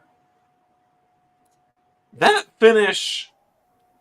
There was a way to have Gunther win through the interference and make Gunther not look like a chump.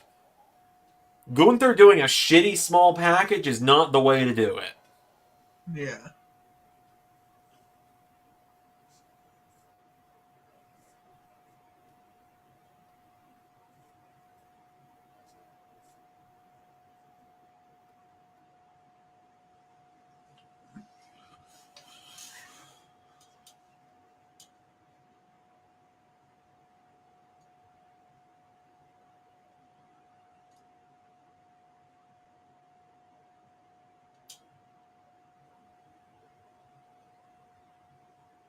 So Jimmy's like, you'll never win a title without me. Brother, 6 months ago he was tag champions with Cody Rhodes without you.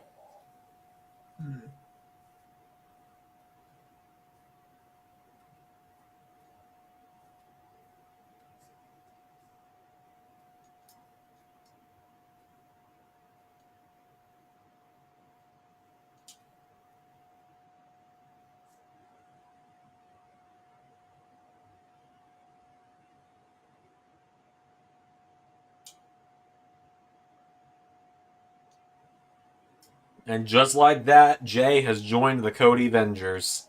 Probably. I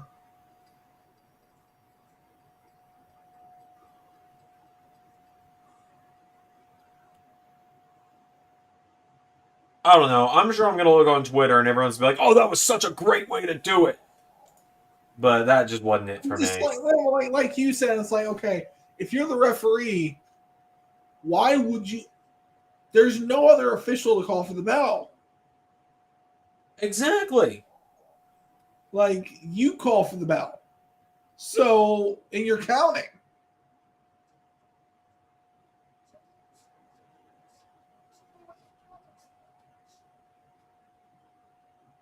I don't know. That was just weak to me. Yeah. I don't know. To me, lazy booking. Like,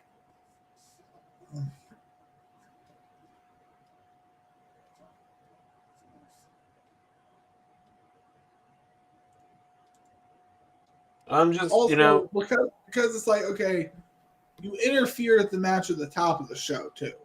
Exactly. So it's like, it's not like it's a shock that you're there. Yeah. Now, had we seen, like, Adam Pearce kick them out of the building? Maybe. Yeah. Or, like, you could have just found a different way for Drew to beat Cody. Yeah. Or you could have just had Solo get involved. Or, because you're paying him millions of dollars a year, you could have Roman for once. Like,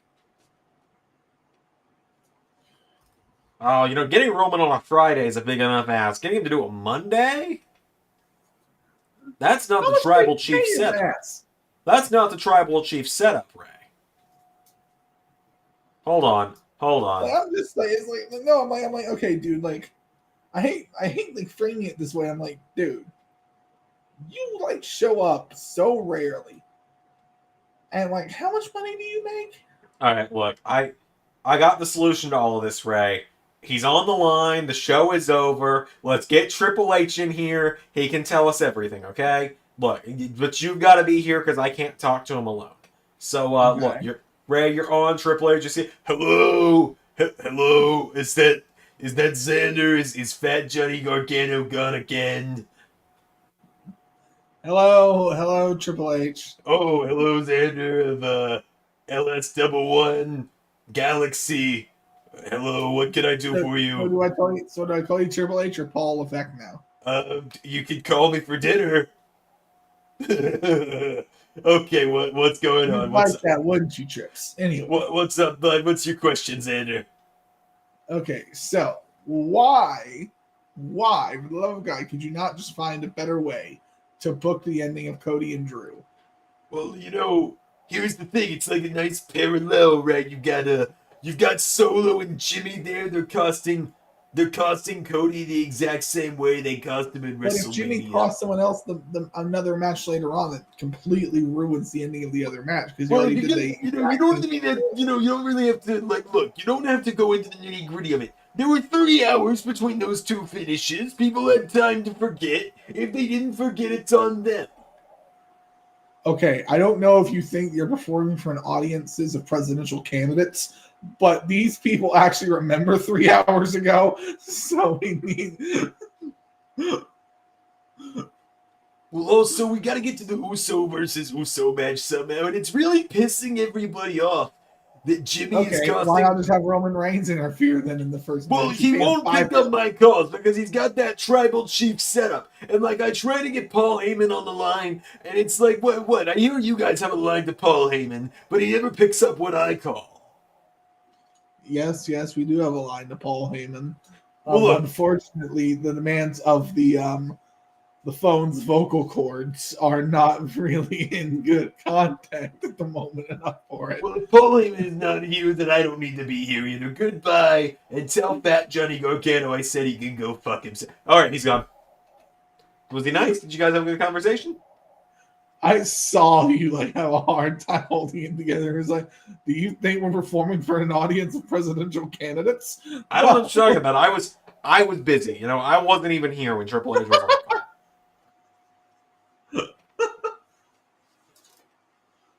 Steven Larson don't do the bit anymore, so someone's got to keep it alive. All right. Well, I got to do these ARW matches soon, so. All right. Ray, thank you for stopping. Can we expect you next Monday? Possibly. I All don't right. know. We'll talk about it before I make the thumbnail next week. All right. All right. Everybody say bye, Ray. Bye, guys.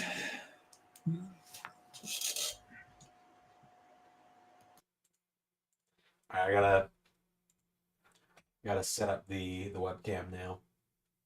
There we go. All right, cool. I'm back. Cool. All right, everyone. So, what's up? It's really nice that we can get Triple H to stop in for those calls every Monday. Unfortunately, he's not available on Fridays or when it's just me on stream, so it's good that I've got Ray here for stuff like that. So let's launch up 2K23 and let's do these ARW matches for the night. We got a couple things tonight. We've got the first King and Queen of Reality qualifier between Shao Kahn and Sindel against Luigi and Daisy. We've got a former ARW World Champions 10-person Rumble, and where the winner will challenge Arnold, Cardona, or Nova on the Sandermania After Party for ARW in just a few weeks' time. And we may have another match too if we're really feeling it. We might have another match. We'll see. We'll think about it. We'll see if people want to see it. Help build out those ARW win-loss records a little more heading into the new season. We'll see what happens. We'll see if the people want it. If there's enough demand for it, we'll do it.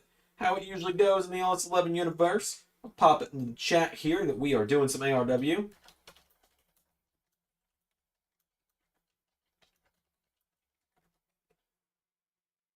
So cool. All right, let's there we go. I can turn on the audio again. We'll start with the mixed tag, we'll do the Rumble, and then if we have time for a bonus match, we'll do a bonus match. We'll see what happens. If it happens, it happens. If it doesn't, it doesn't. That's kind of how I'm looking at it right now. So it is Daisy and Luigi against Sindel and Shao Kahn from Mortal Kombat.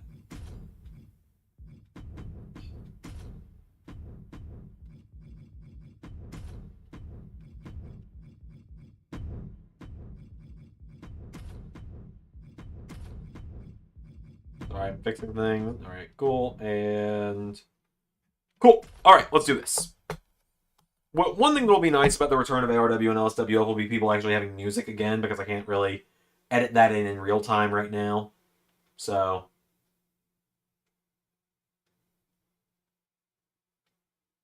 that'll be nice.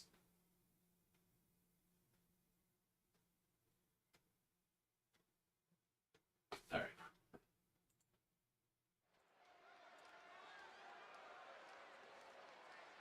Alright, cool. So we're jumping right in with this qualifying match for the King and Queen of Reality matchup coming up at Zander Mania. Out first, we've got the duo of Luigi and Princess Daisy, the plumber and the princess, the best of the Mario couples, let's be real.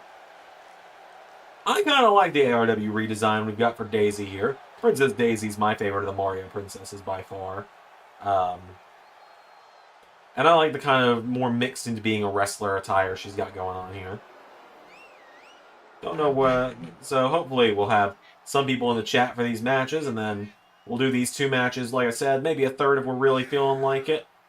Of course, Daisy gives the orders in this relationship.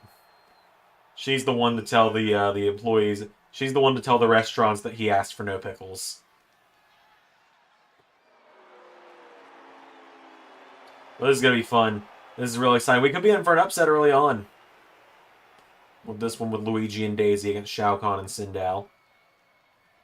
Luigi is a former ARW Tag Team Champion. Daisy has never held gold in ARW despite being an ARW original. In fact, being around before Luigi even in ARW. If I remember correctly. So it's funny, the ARW win-loss document I have actually tells me the order everyone debuted in. So if you all give me a moment as Shao Kahn and Sindel, the Emperor and Empress of Outworld, make their way to the ring, I can confirm whether Daisy showed up before Luigi or not. And she did, actually. Luigi did not show up until right before Zander Mania, whereas Daisy was around in the very first or second episode. There she is, the Empress Sindel, and the Emperor Shao Kahn. The Emperor and Empress of Outworld. Outworld Empire.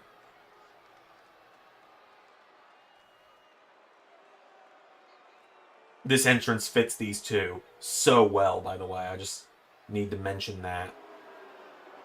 Like, it's such a fitting entrance for these two.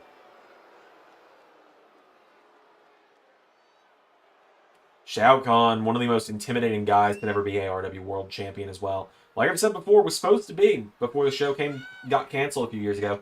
Also, I kind of, sometimes I kind of wish I'd continued ARW, but I think it needed to go away for me to bring it back, is the thing. It needed to go away for people to find it and to become a cult series on the channel. That's the best way I can think to put it.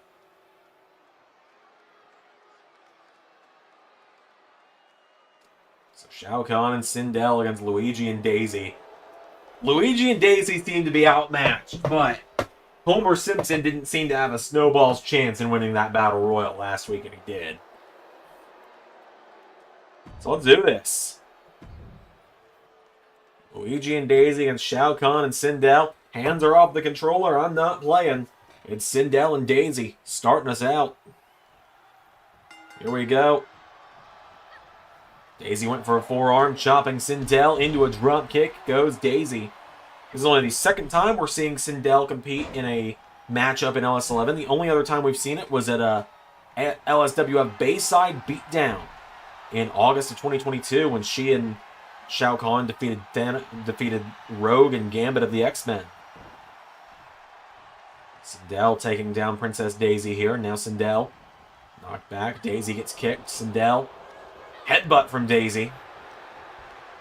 Daisy throws her off the ropes now, and Daisy drops down, leapfrogs, and elbow strike. Tag is made. Luigi and Shao Kahn are in. And Luigi, poor guy, has got to look so high up. But Shao Kahn, that's always been Shao Kahn's flaw in Mortal Kombat. He taunts so often. There's a DDT from Luigi. Luigi's got him down. Luigi with Shao Kahn. Daisy and Sindel are back in, though. Sindel turns Daisy over, kicks her in the back of the leg. Sindel shoved away by Daisy. Daisy turns her over with a kick now, and Daisy hits the ropes, and elbow drop onto Sindel. Daisy's got her down, rolls her over into a cover now. Daisy for the 1. No. And now Daisy grabs Sindel. Belly to belly from Daisy. Covered by Daisy on Sindel. Shao Kahn can't break it up, or it's a DQ too. No. Nearly got her there. Nice ass shot of Daisy on that, or Shao Kahn on that one, excuse me. Luigi and Shao Kahn are back in. Luigi jumps at him. Shao Kahn again, making the mistake of taunting. Could Shao Kahn's showboating cost him this match?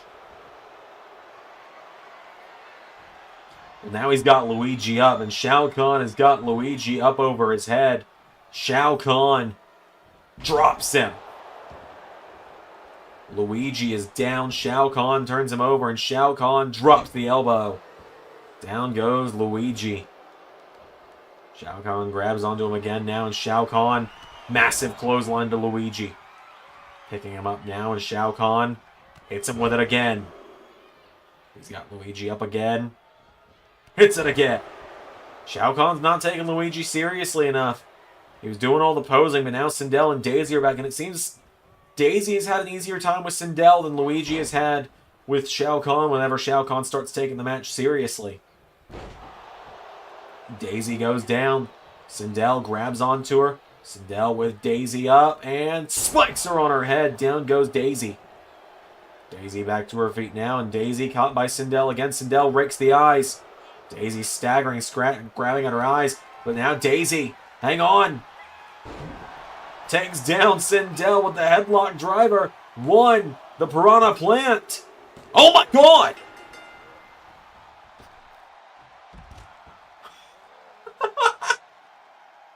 Luigi and Daisy are going to Zandermania.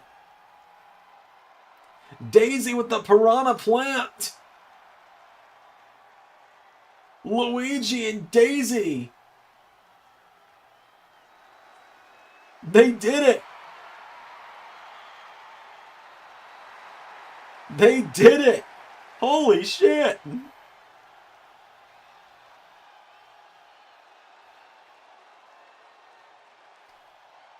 Luigi and Daisy won. Luigi kept Shao Kahn distracted, and Daisy and Luigi are going to Zandermania. Holy shit. Who'd have thought? I thought Shao Kahn and Sindel were the odds-on favorites, but now the entire predictions for Zandermania's King and Queen of Reality has been shaken up. All right, we're gonna do the former ARW World Champions Rumble up next. 10 former champions. The 3 that will not be in it will be Carnold, myself, and Captain America, because Carnold's the current champion, Captain America's retired, and I'm right here, so naturally I won't be there. So let me get it set up and everything.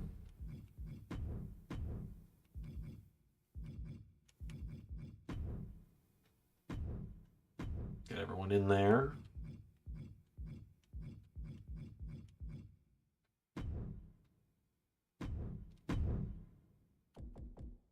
All right. The first time we've seen some old faces in a little while when we do this.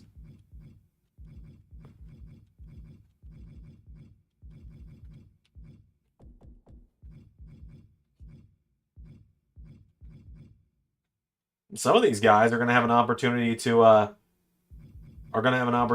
like overall are going to have the opportunity to be double champions if they could win the ladder match. I was struggling my way through that sentence, if you couldn't tell.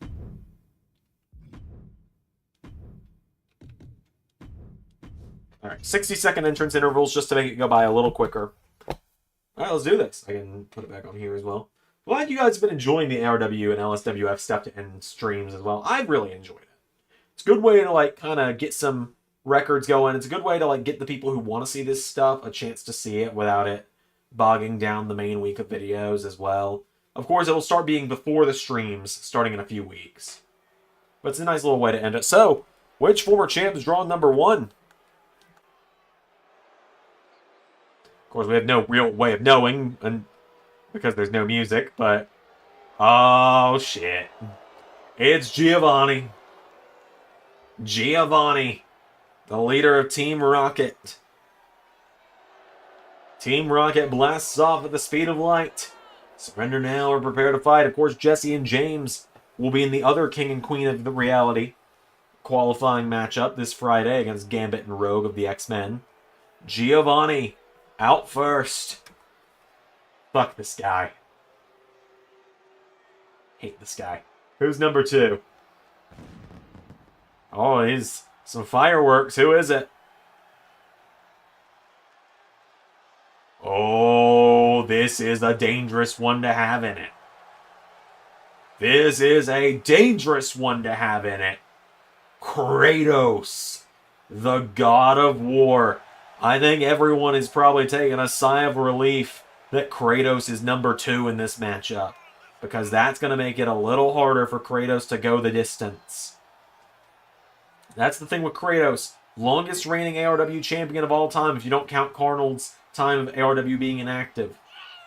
Kratos is the longest reigning champion with the series being a weekly show at 280 days.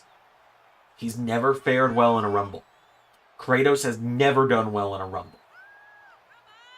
He's never lasted that long in a Rumble. And that could be the exact thing that these other guys need. Giovanni kicks him back, and Giovanni and Kratos. Knee strike from Kratos. He grabs Giovanni. And they're just kicking each other back and forth here. Oh, and Giovanni takes him out of the legs. Giovanni is getting a little cocky as Kratos drops him with a neck breaker. Kratos now grabs Giovanni and slams him down. He's getting him back up to his feet now. Giovanni back up. Kratos grabs him. Kratos, the god of war, throws him in the corner. Grabs Giovanni. Kratos. Could he get the elimination early here? Giovanni staying in it. Here we go. Who's your number 3?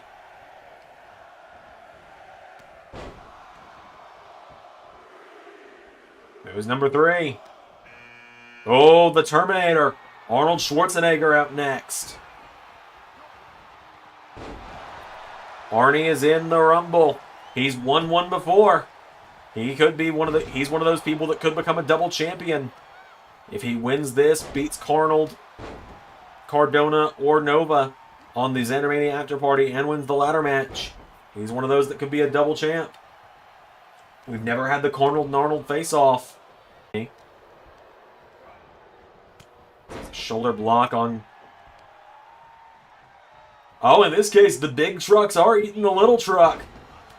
Big shoulder block there from Arnold. I don't have it in me to yell it tonight, unfortunately. That's why we gotta do it before the streams. Giovanni, knee strike to Kratos. How the hell is Giovanni still in there? Number 4, who's it gonna be? Only 7. Oh, there's only 7 options. It's Spider-Man, one of the greatest stars in ARW history, the most winning man in ARW history. He's another one that has a chance to become a double champ at Xandermania. And oh, Spider-Man and Kratos, there is so much history there. Bayside Beatdown 2021. The night Spider-Man shocked the world and achieved his destiny to become the ARW World Champion. Never forget it. Kratos grabs Arnold and lifts him up.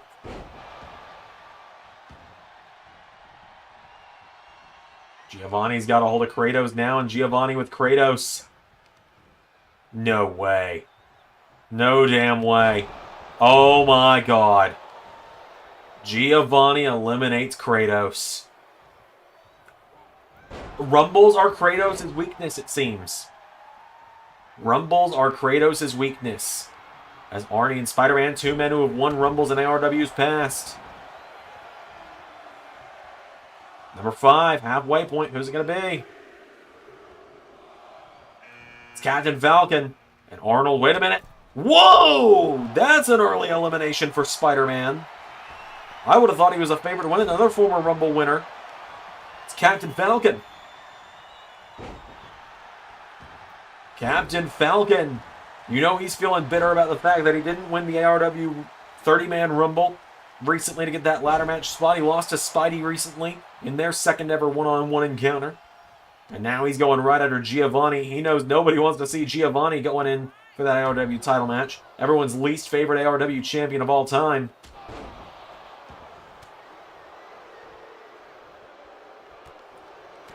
There's Giovanni going after Arnold now. Giovanni spears Arnold. Good God, Giovanni. The ego of Giovanni's about to go through the roof. Oh no. Oh my God. Falcon with a backstabber. Another elimination from Giovanni as well. How is Giovanni still in it? It's Shaq. He won a Rumble a few weeks ago. That's how he became ARW champion. We could get a run back if Arnold wins at Zandermania. We could get a run back if Cardona wins at Zandermania. Jesus, Shaq went for a kick. I mean, how can anyone eliminate Shaq? Look at the size of him. How could anyone eliminate the Shaq?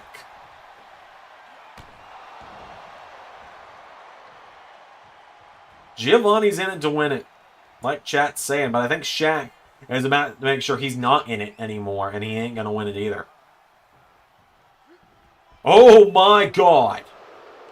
If Giovanni had pulled the ropes down and eliminated Shaq there. Falcon and Giovanni are teaming up against Shaq. I hate to say it, it's the right move here. Because there's still 4 names left. 3 in a second here. Who's coming out number 7? Falcon into a crossface. Who's next? Oh, shit. Sephiroth. No. Ain't no way. Good God, look at Sephiroth compared to Shaq, by the way. Ain't no way he does this. What a cutter from Sephiroth. Oh, and you know there is unfinished business right there. Falcon interrupting the unfinished business. Hey, you knock him out. People questioning the submission of the Rumble. You knock him out. He's going to be dead weight to pick up and throw over the top rope if you can.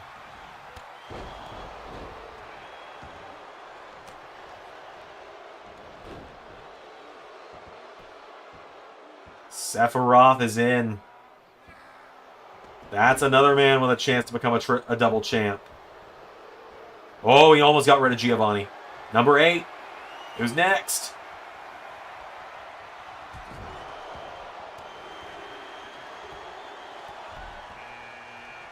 The first ARW champion. Thanos. The winner of the first ever ARW Rumble as well. And he just shoves down Shaq. Here we go, ARW Episode 1 rematch.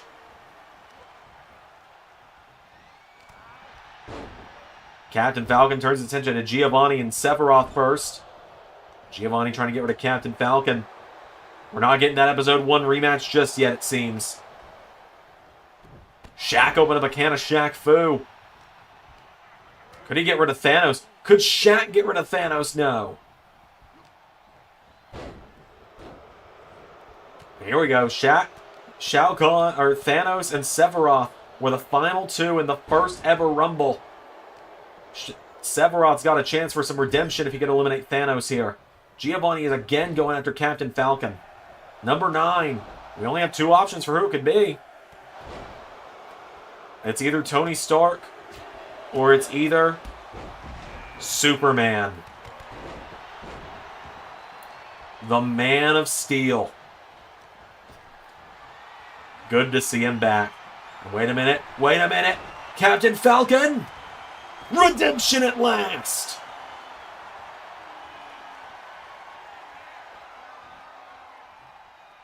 Shaq with a powerbomb to Superman. Knee of Justice from Falcon. Only staggering Shaq.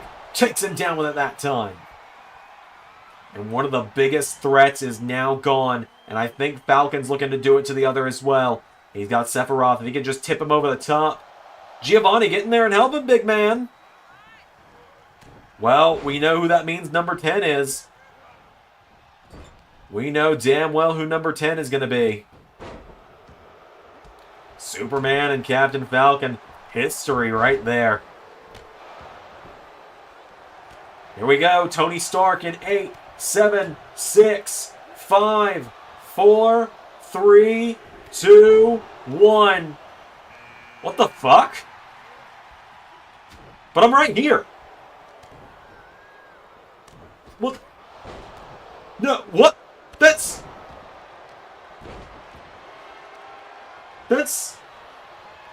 ARW me. Like, that's 19-year-old me. He's got the goatee. He's got the blue Xandermania shirt. He's wearing jeans and sneakers. What the fuck? Where's Iron Man? That's we have Iron Man at home. It's gotta be Mystique. That's all I can think too. And he's going right after Sephiroth. Of fucking course he is. Shocked he's not going. Nah, there we go. He's going after Giovanni.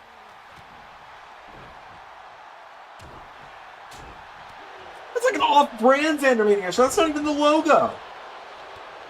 Shaq, get him out. Thank you. The fuck was that?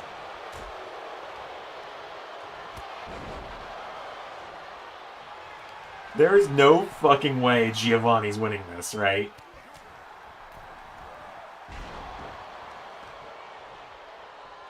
But no, who the fuck is that?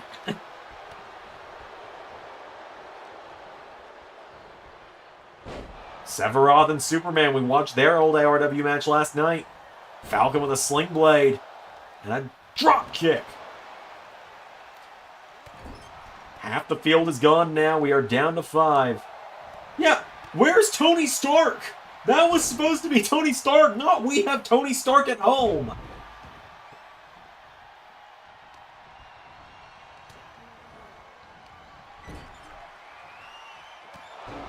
Good God, Giovanni drops Sephiroth. Ain't no chance Giovanni wins this.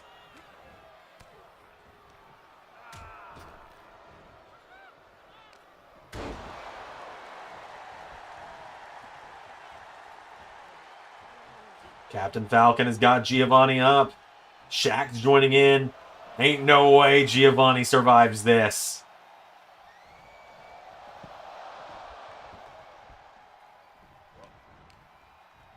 Ain't no way he survives it. He's out. We are down to 4. Sephiroth's got Captain Falcon. Super kick! Captain Falcon's gone. We're down to 3. Rainmaker to Shaq. Superman and Sephiroth now.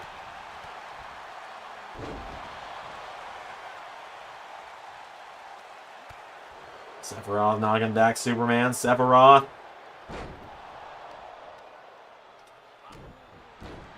Superman's got him down now. Superman drops the elbow on Sephiroth. Shaq's got Superman, though, and Shaq with Superman up. One of these things is not like the other in this final 3.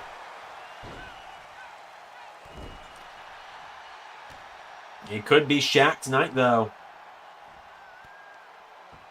Shaq could find himself back in a rematch.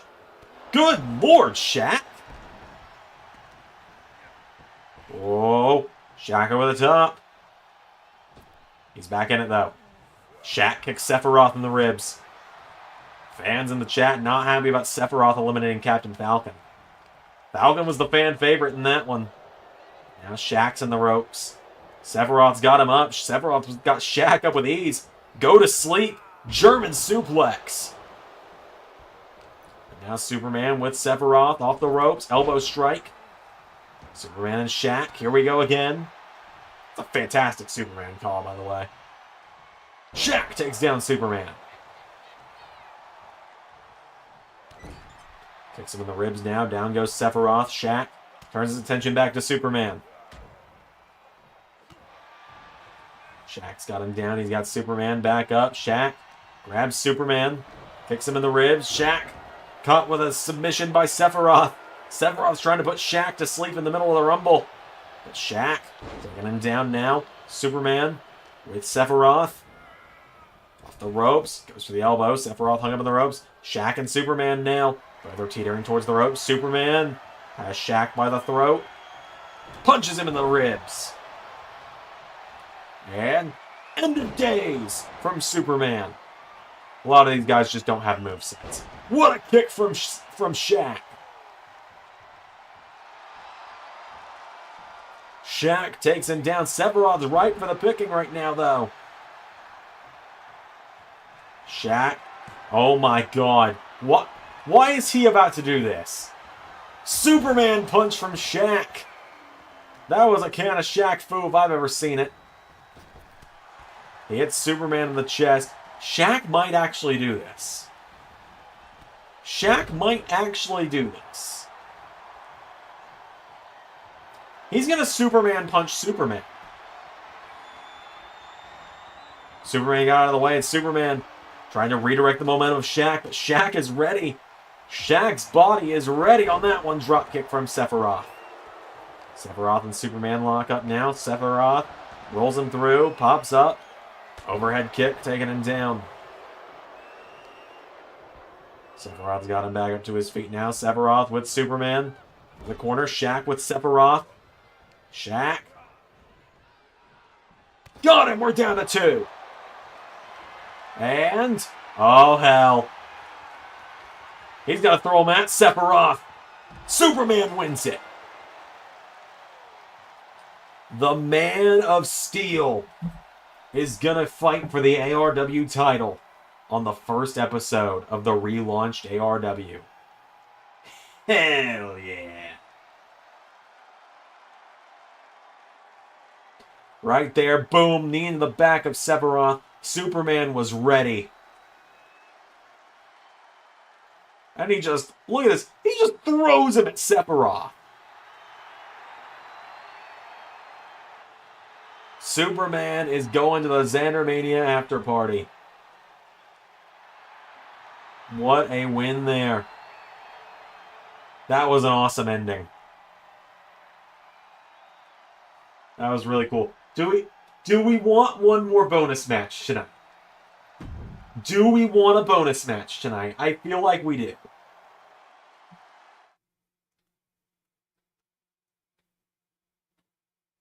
That was an awesome ending. So a little fun side note, by the way. Back when Captain Falcon beat Superman at Bayside Beatdown, or Bash at the Beach, 2019,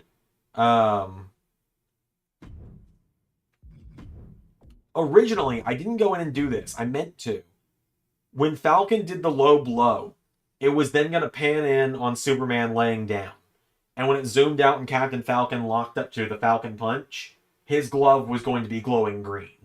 It was going to be implied that Captain Falcon, while the ref was checking on Superman after the low blow, Falcon put on a kryptonite-laced glove and knocked out Superman. That was the original intent.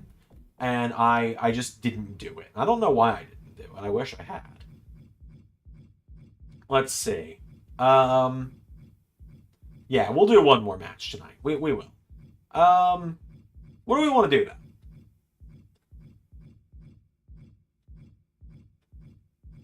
We've got some options.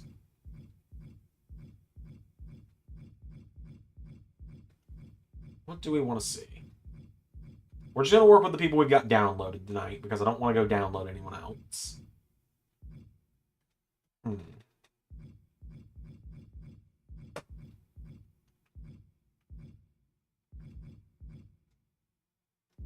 Actually, we'll go download one person because you guys... No, well, I'm going to save that one for later. I'll save that one for later. Live stream chat, though, is going to get a very special treat tonight. Originally, you wouldn't get this for another few days. But since you're all here in chat tonight, you're going to get something special tonight. And I'm really excited about this. It's not going to be a Homelander match. I can tell you that much.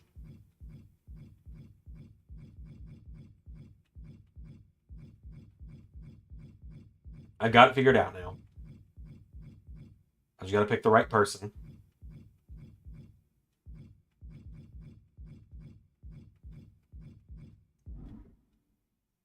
You guys are getting a special treat tonight. Yep.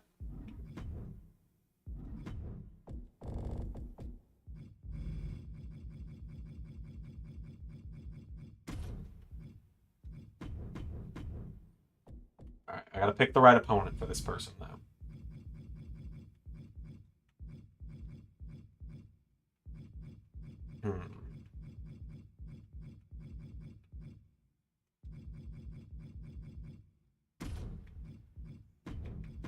I got it.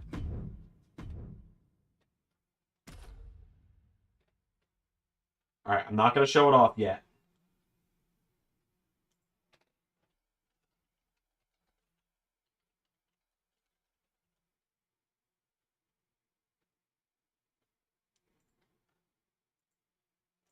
You're not ready. None of you are ready. I've even got music queued up for this. I'm going to take the copyright claim for this for you all. You're all getting a treat tonight. And I'm very excited to give this to you all. So, out first.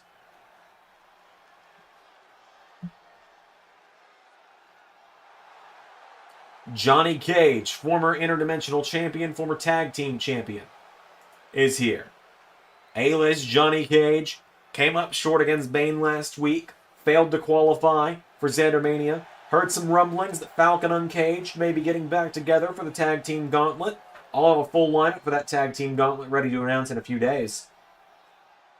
A few weeks, probably, actually. We're probably going to do qualifying matches for it, for the most part.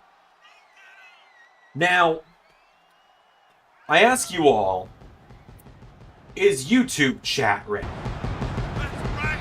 Because, well,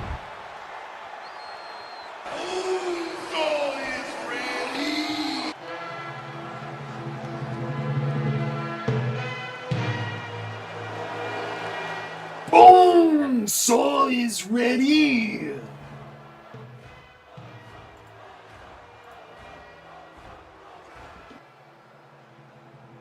Bonesaw McGraw. No way. Who's the man? Yeah.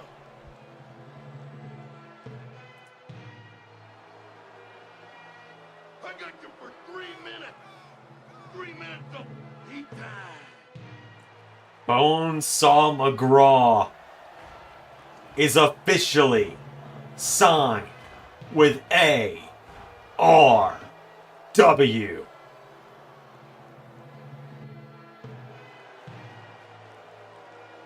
Yeah.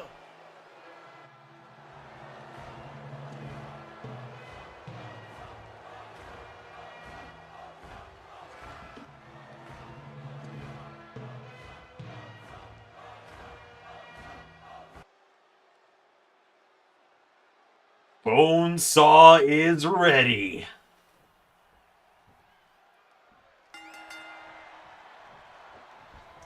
Bonesaw with an elbow.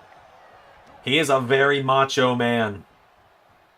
We have not seen Bonesaw in years. We saw him for a very brief 3-week period in the final season of ARW when the All-Stars were coming out for the final season. He is dishing out suplexes to Johnny Cage. He's got Johnny Cage for 3 minutes. 3 minutes of playtime. Yeah.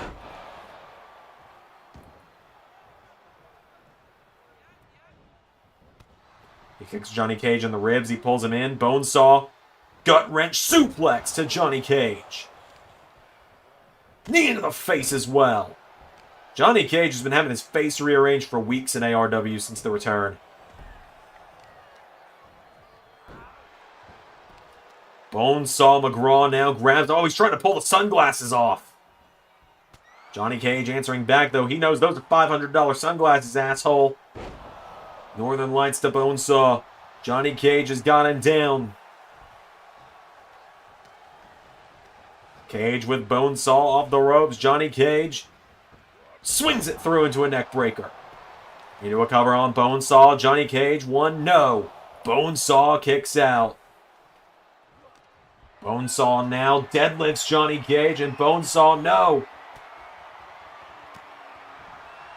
Johnny Cage has got Bonesaw, and Johnny Cage, double underhook.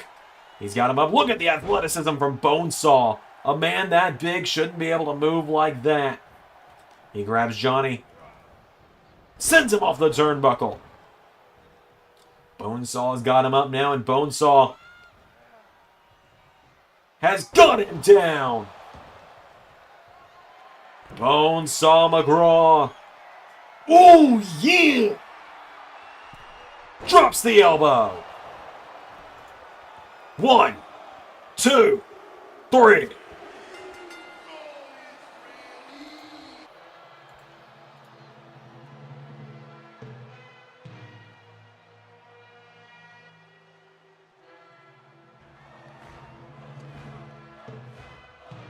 Bonesaw is here officially. Hey, Freak Joe, you're going nowhere. Who's the man? Yeah. Bonesaw is officially back and will be part of the ARW relaunch.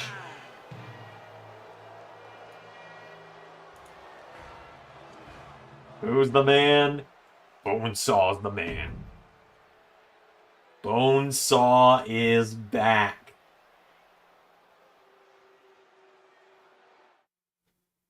That was awesome. That was fucking awesome. Oh, that made me so happy. Alright. Cool. It is almost midnight. That Rumble took a lot of time. Has the very fabric of the ARW multiverse changed with the inclusion of that man?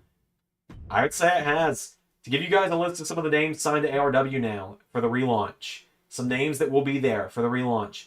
Little Mac, Arnold, Bane, Captain Falcon, Thanos, Shao Kahn, Sephiroth, Batman, Spider-Man, Superman, Kratos, Geralt, Homelander, Bonesaw, Miles Morales, Jack Sparrow, Giovanni, Guile, Link, Obi-Wan Kenobi, Homer Simpson, Glass Joe, Eggman, Wario Waluigi, Captain Falcon, Johnny Cage, Bowser, I already said Sephiroth, Bowser, Ganondorf,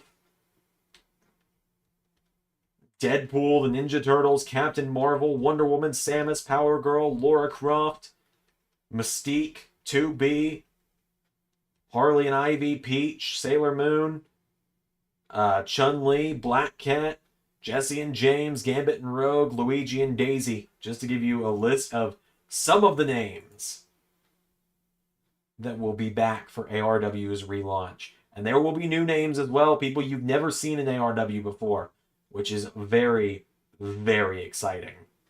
That's one name I just remembered I haven't added to that roster that's new. I'm going to forget otherwise. Cool. All right, that's going to do it for the stream tonight. Thank you all for watching. That was a lot of fun. Bonesaw is back. Spread the word. Bonesaw McGraw is back for ARW's relaunch. Until next time, I've been Zander.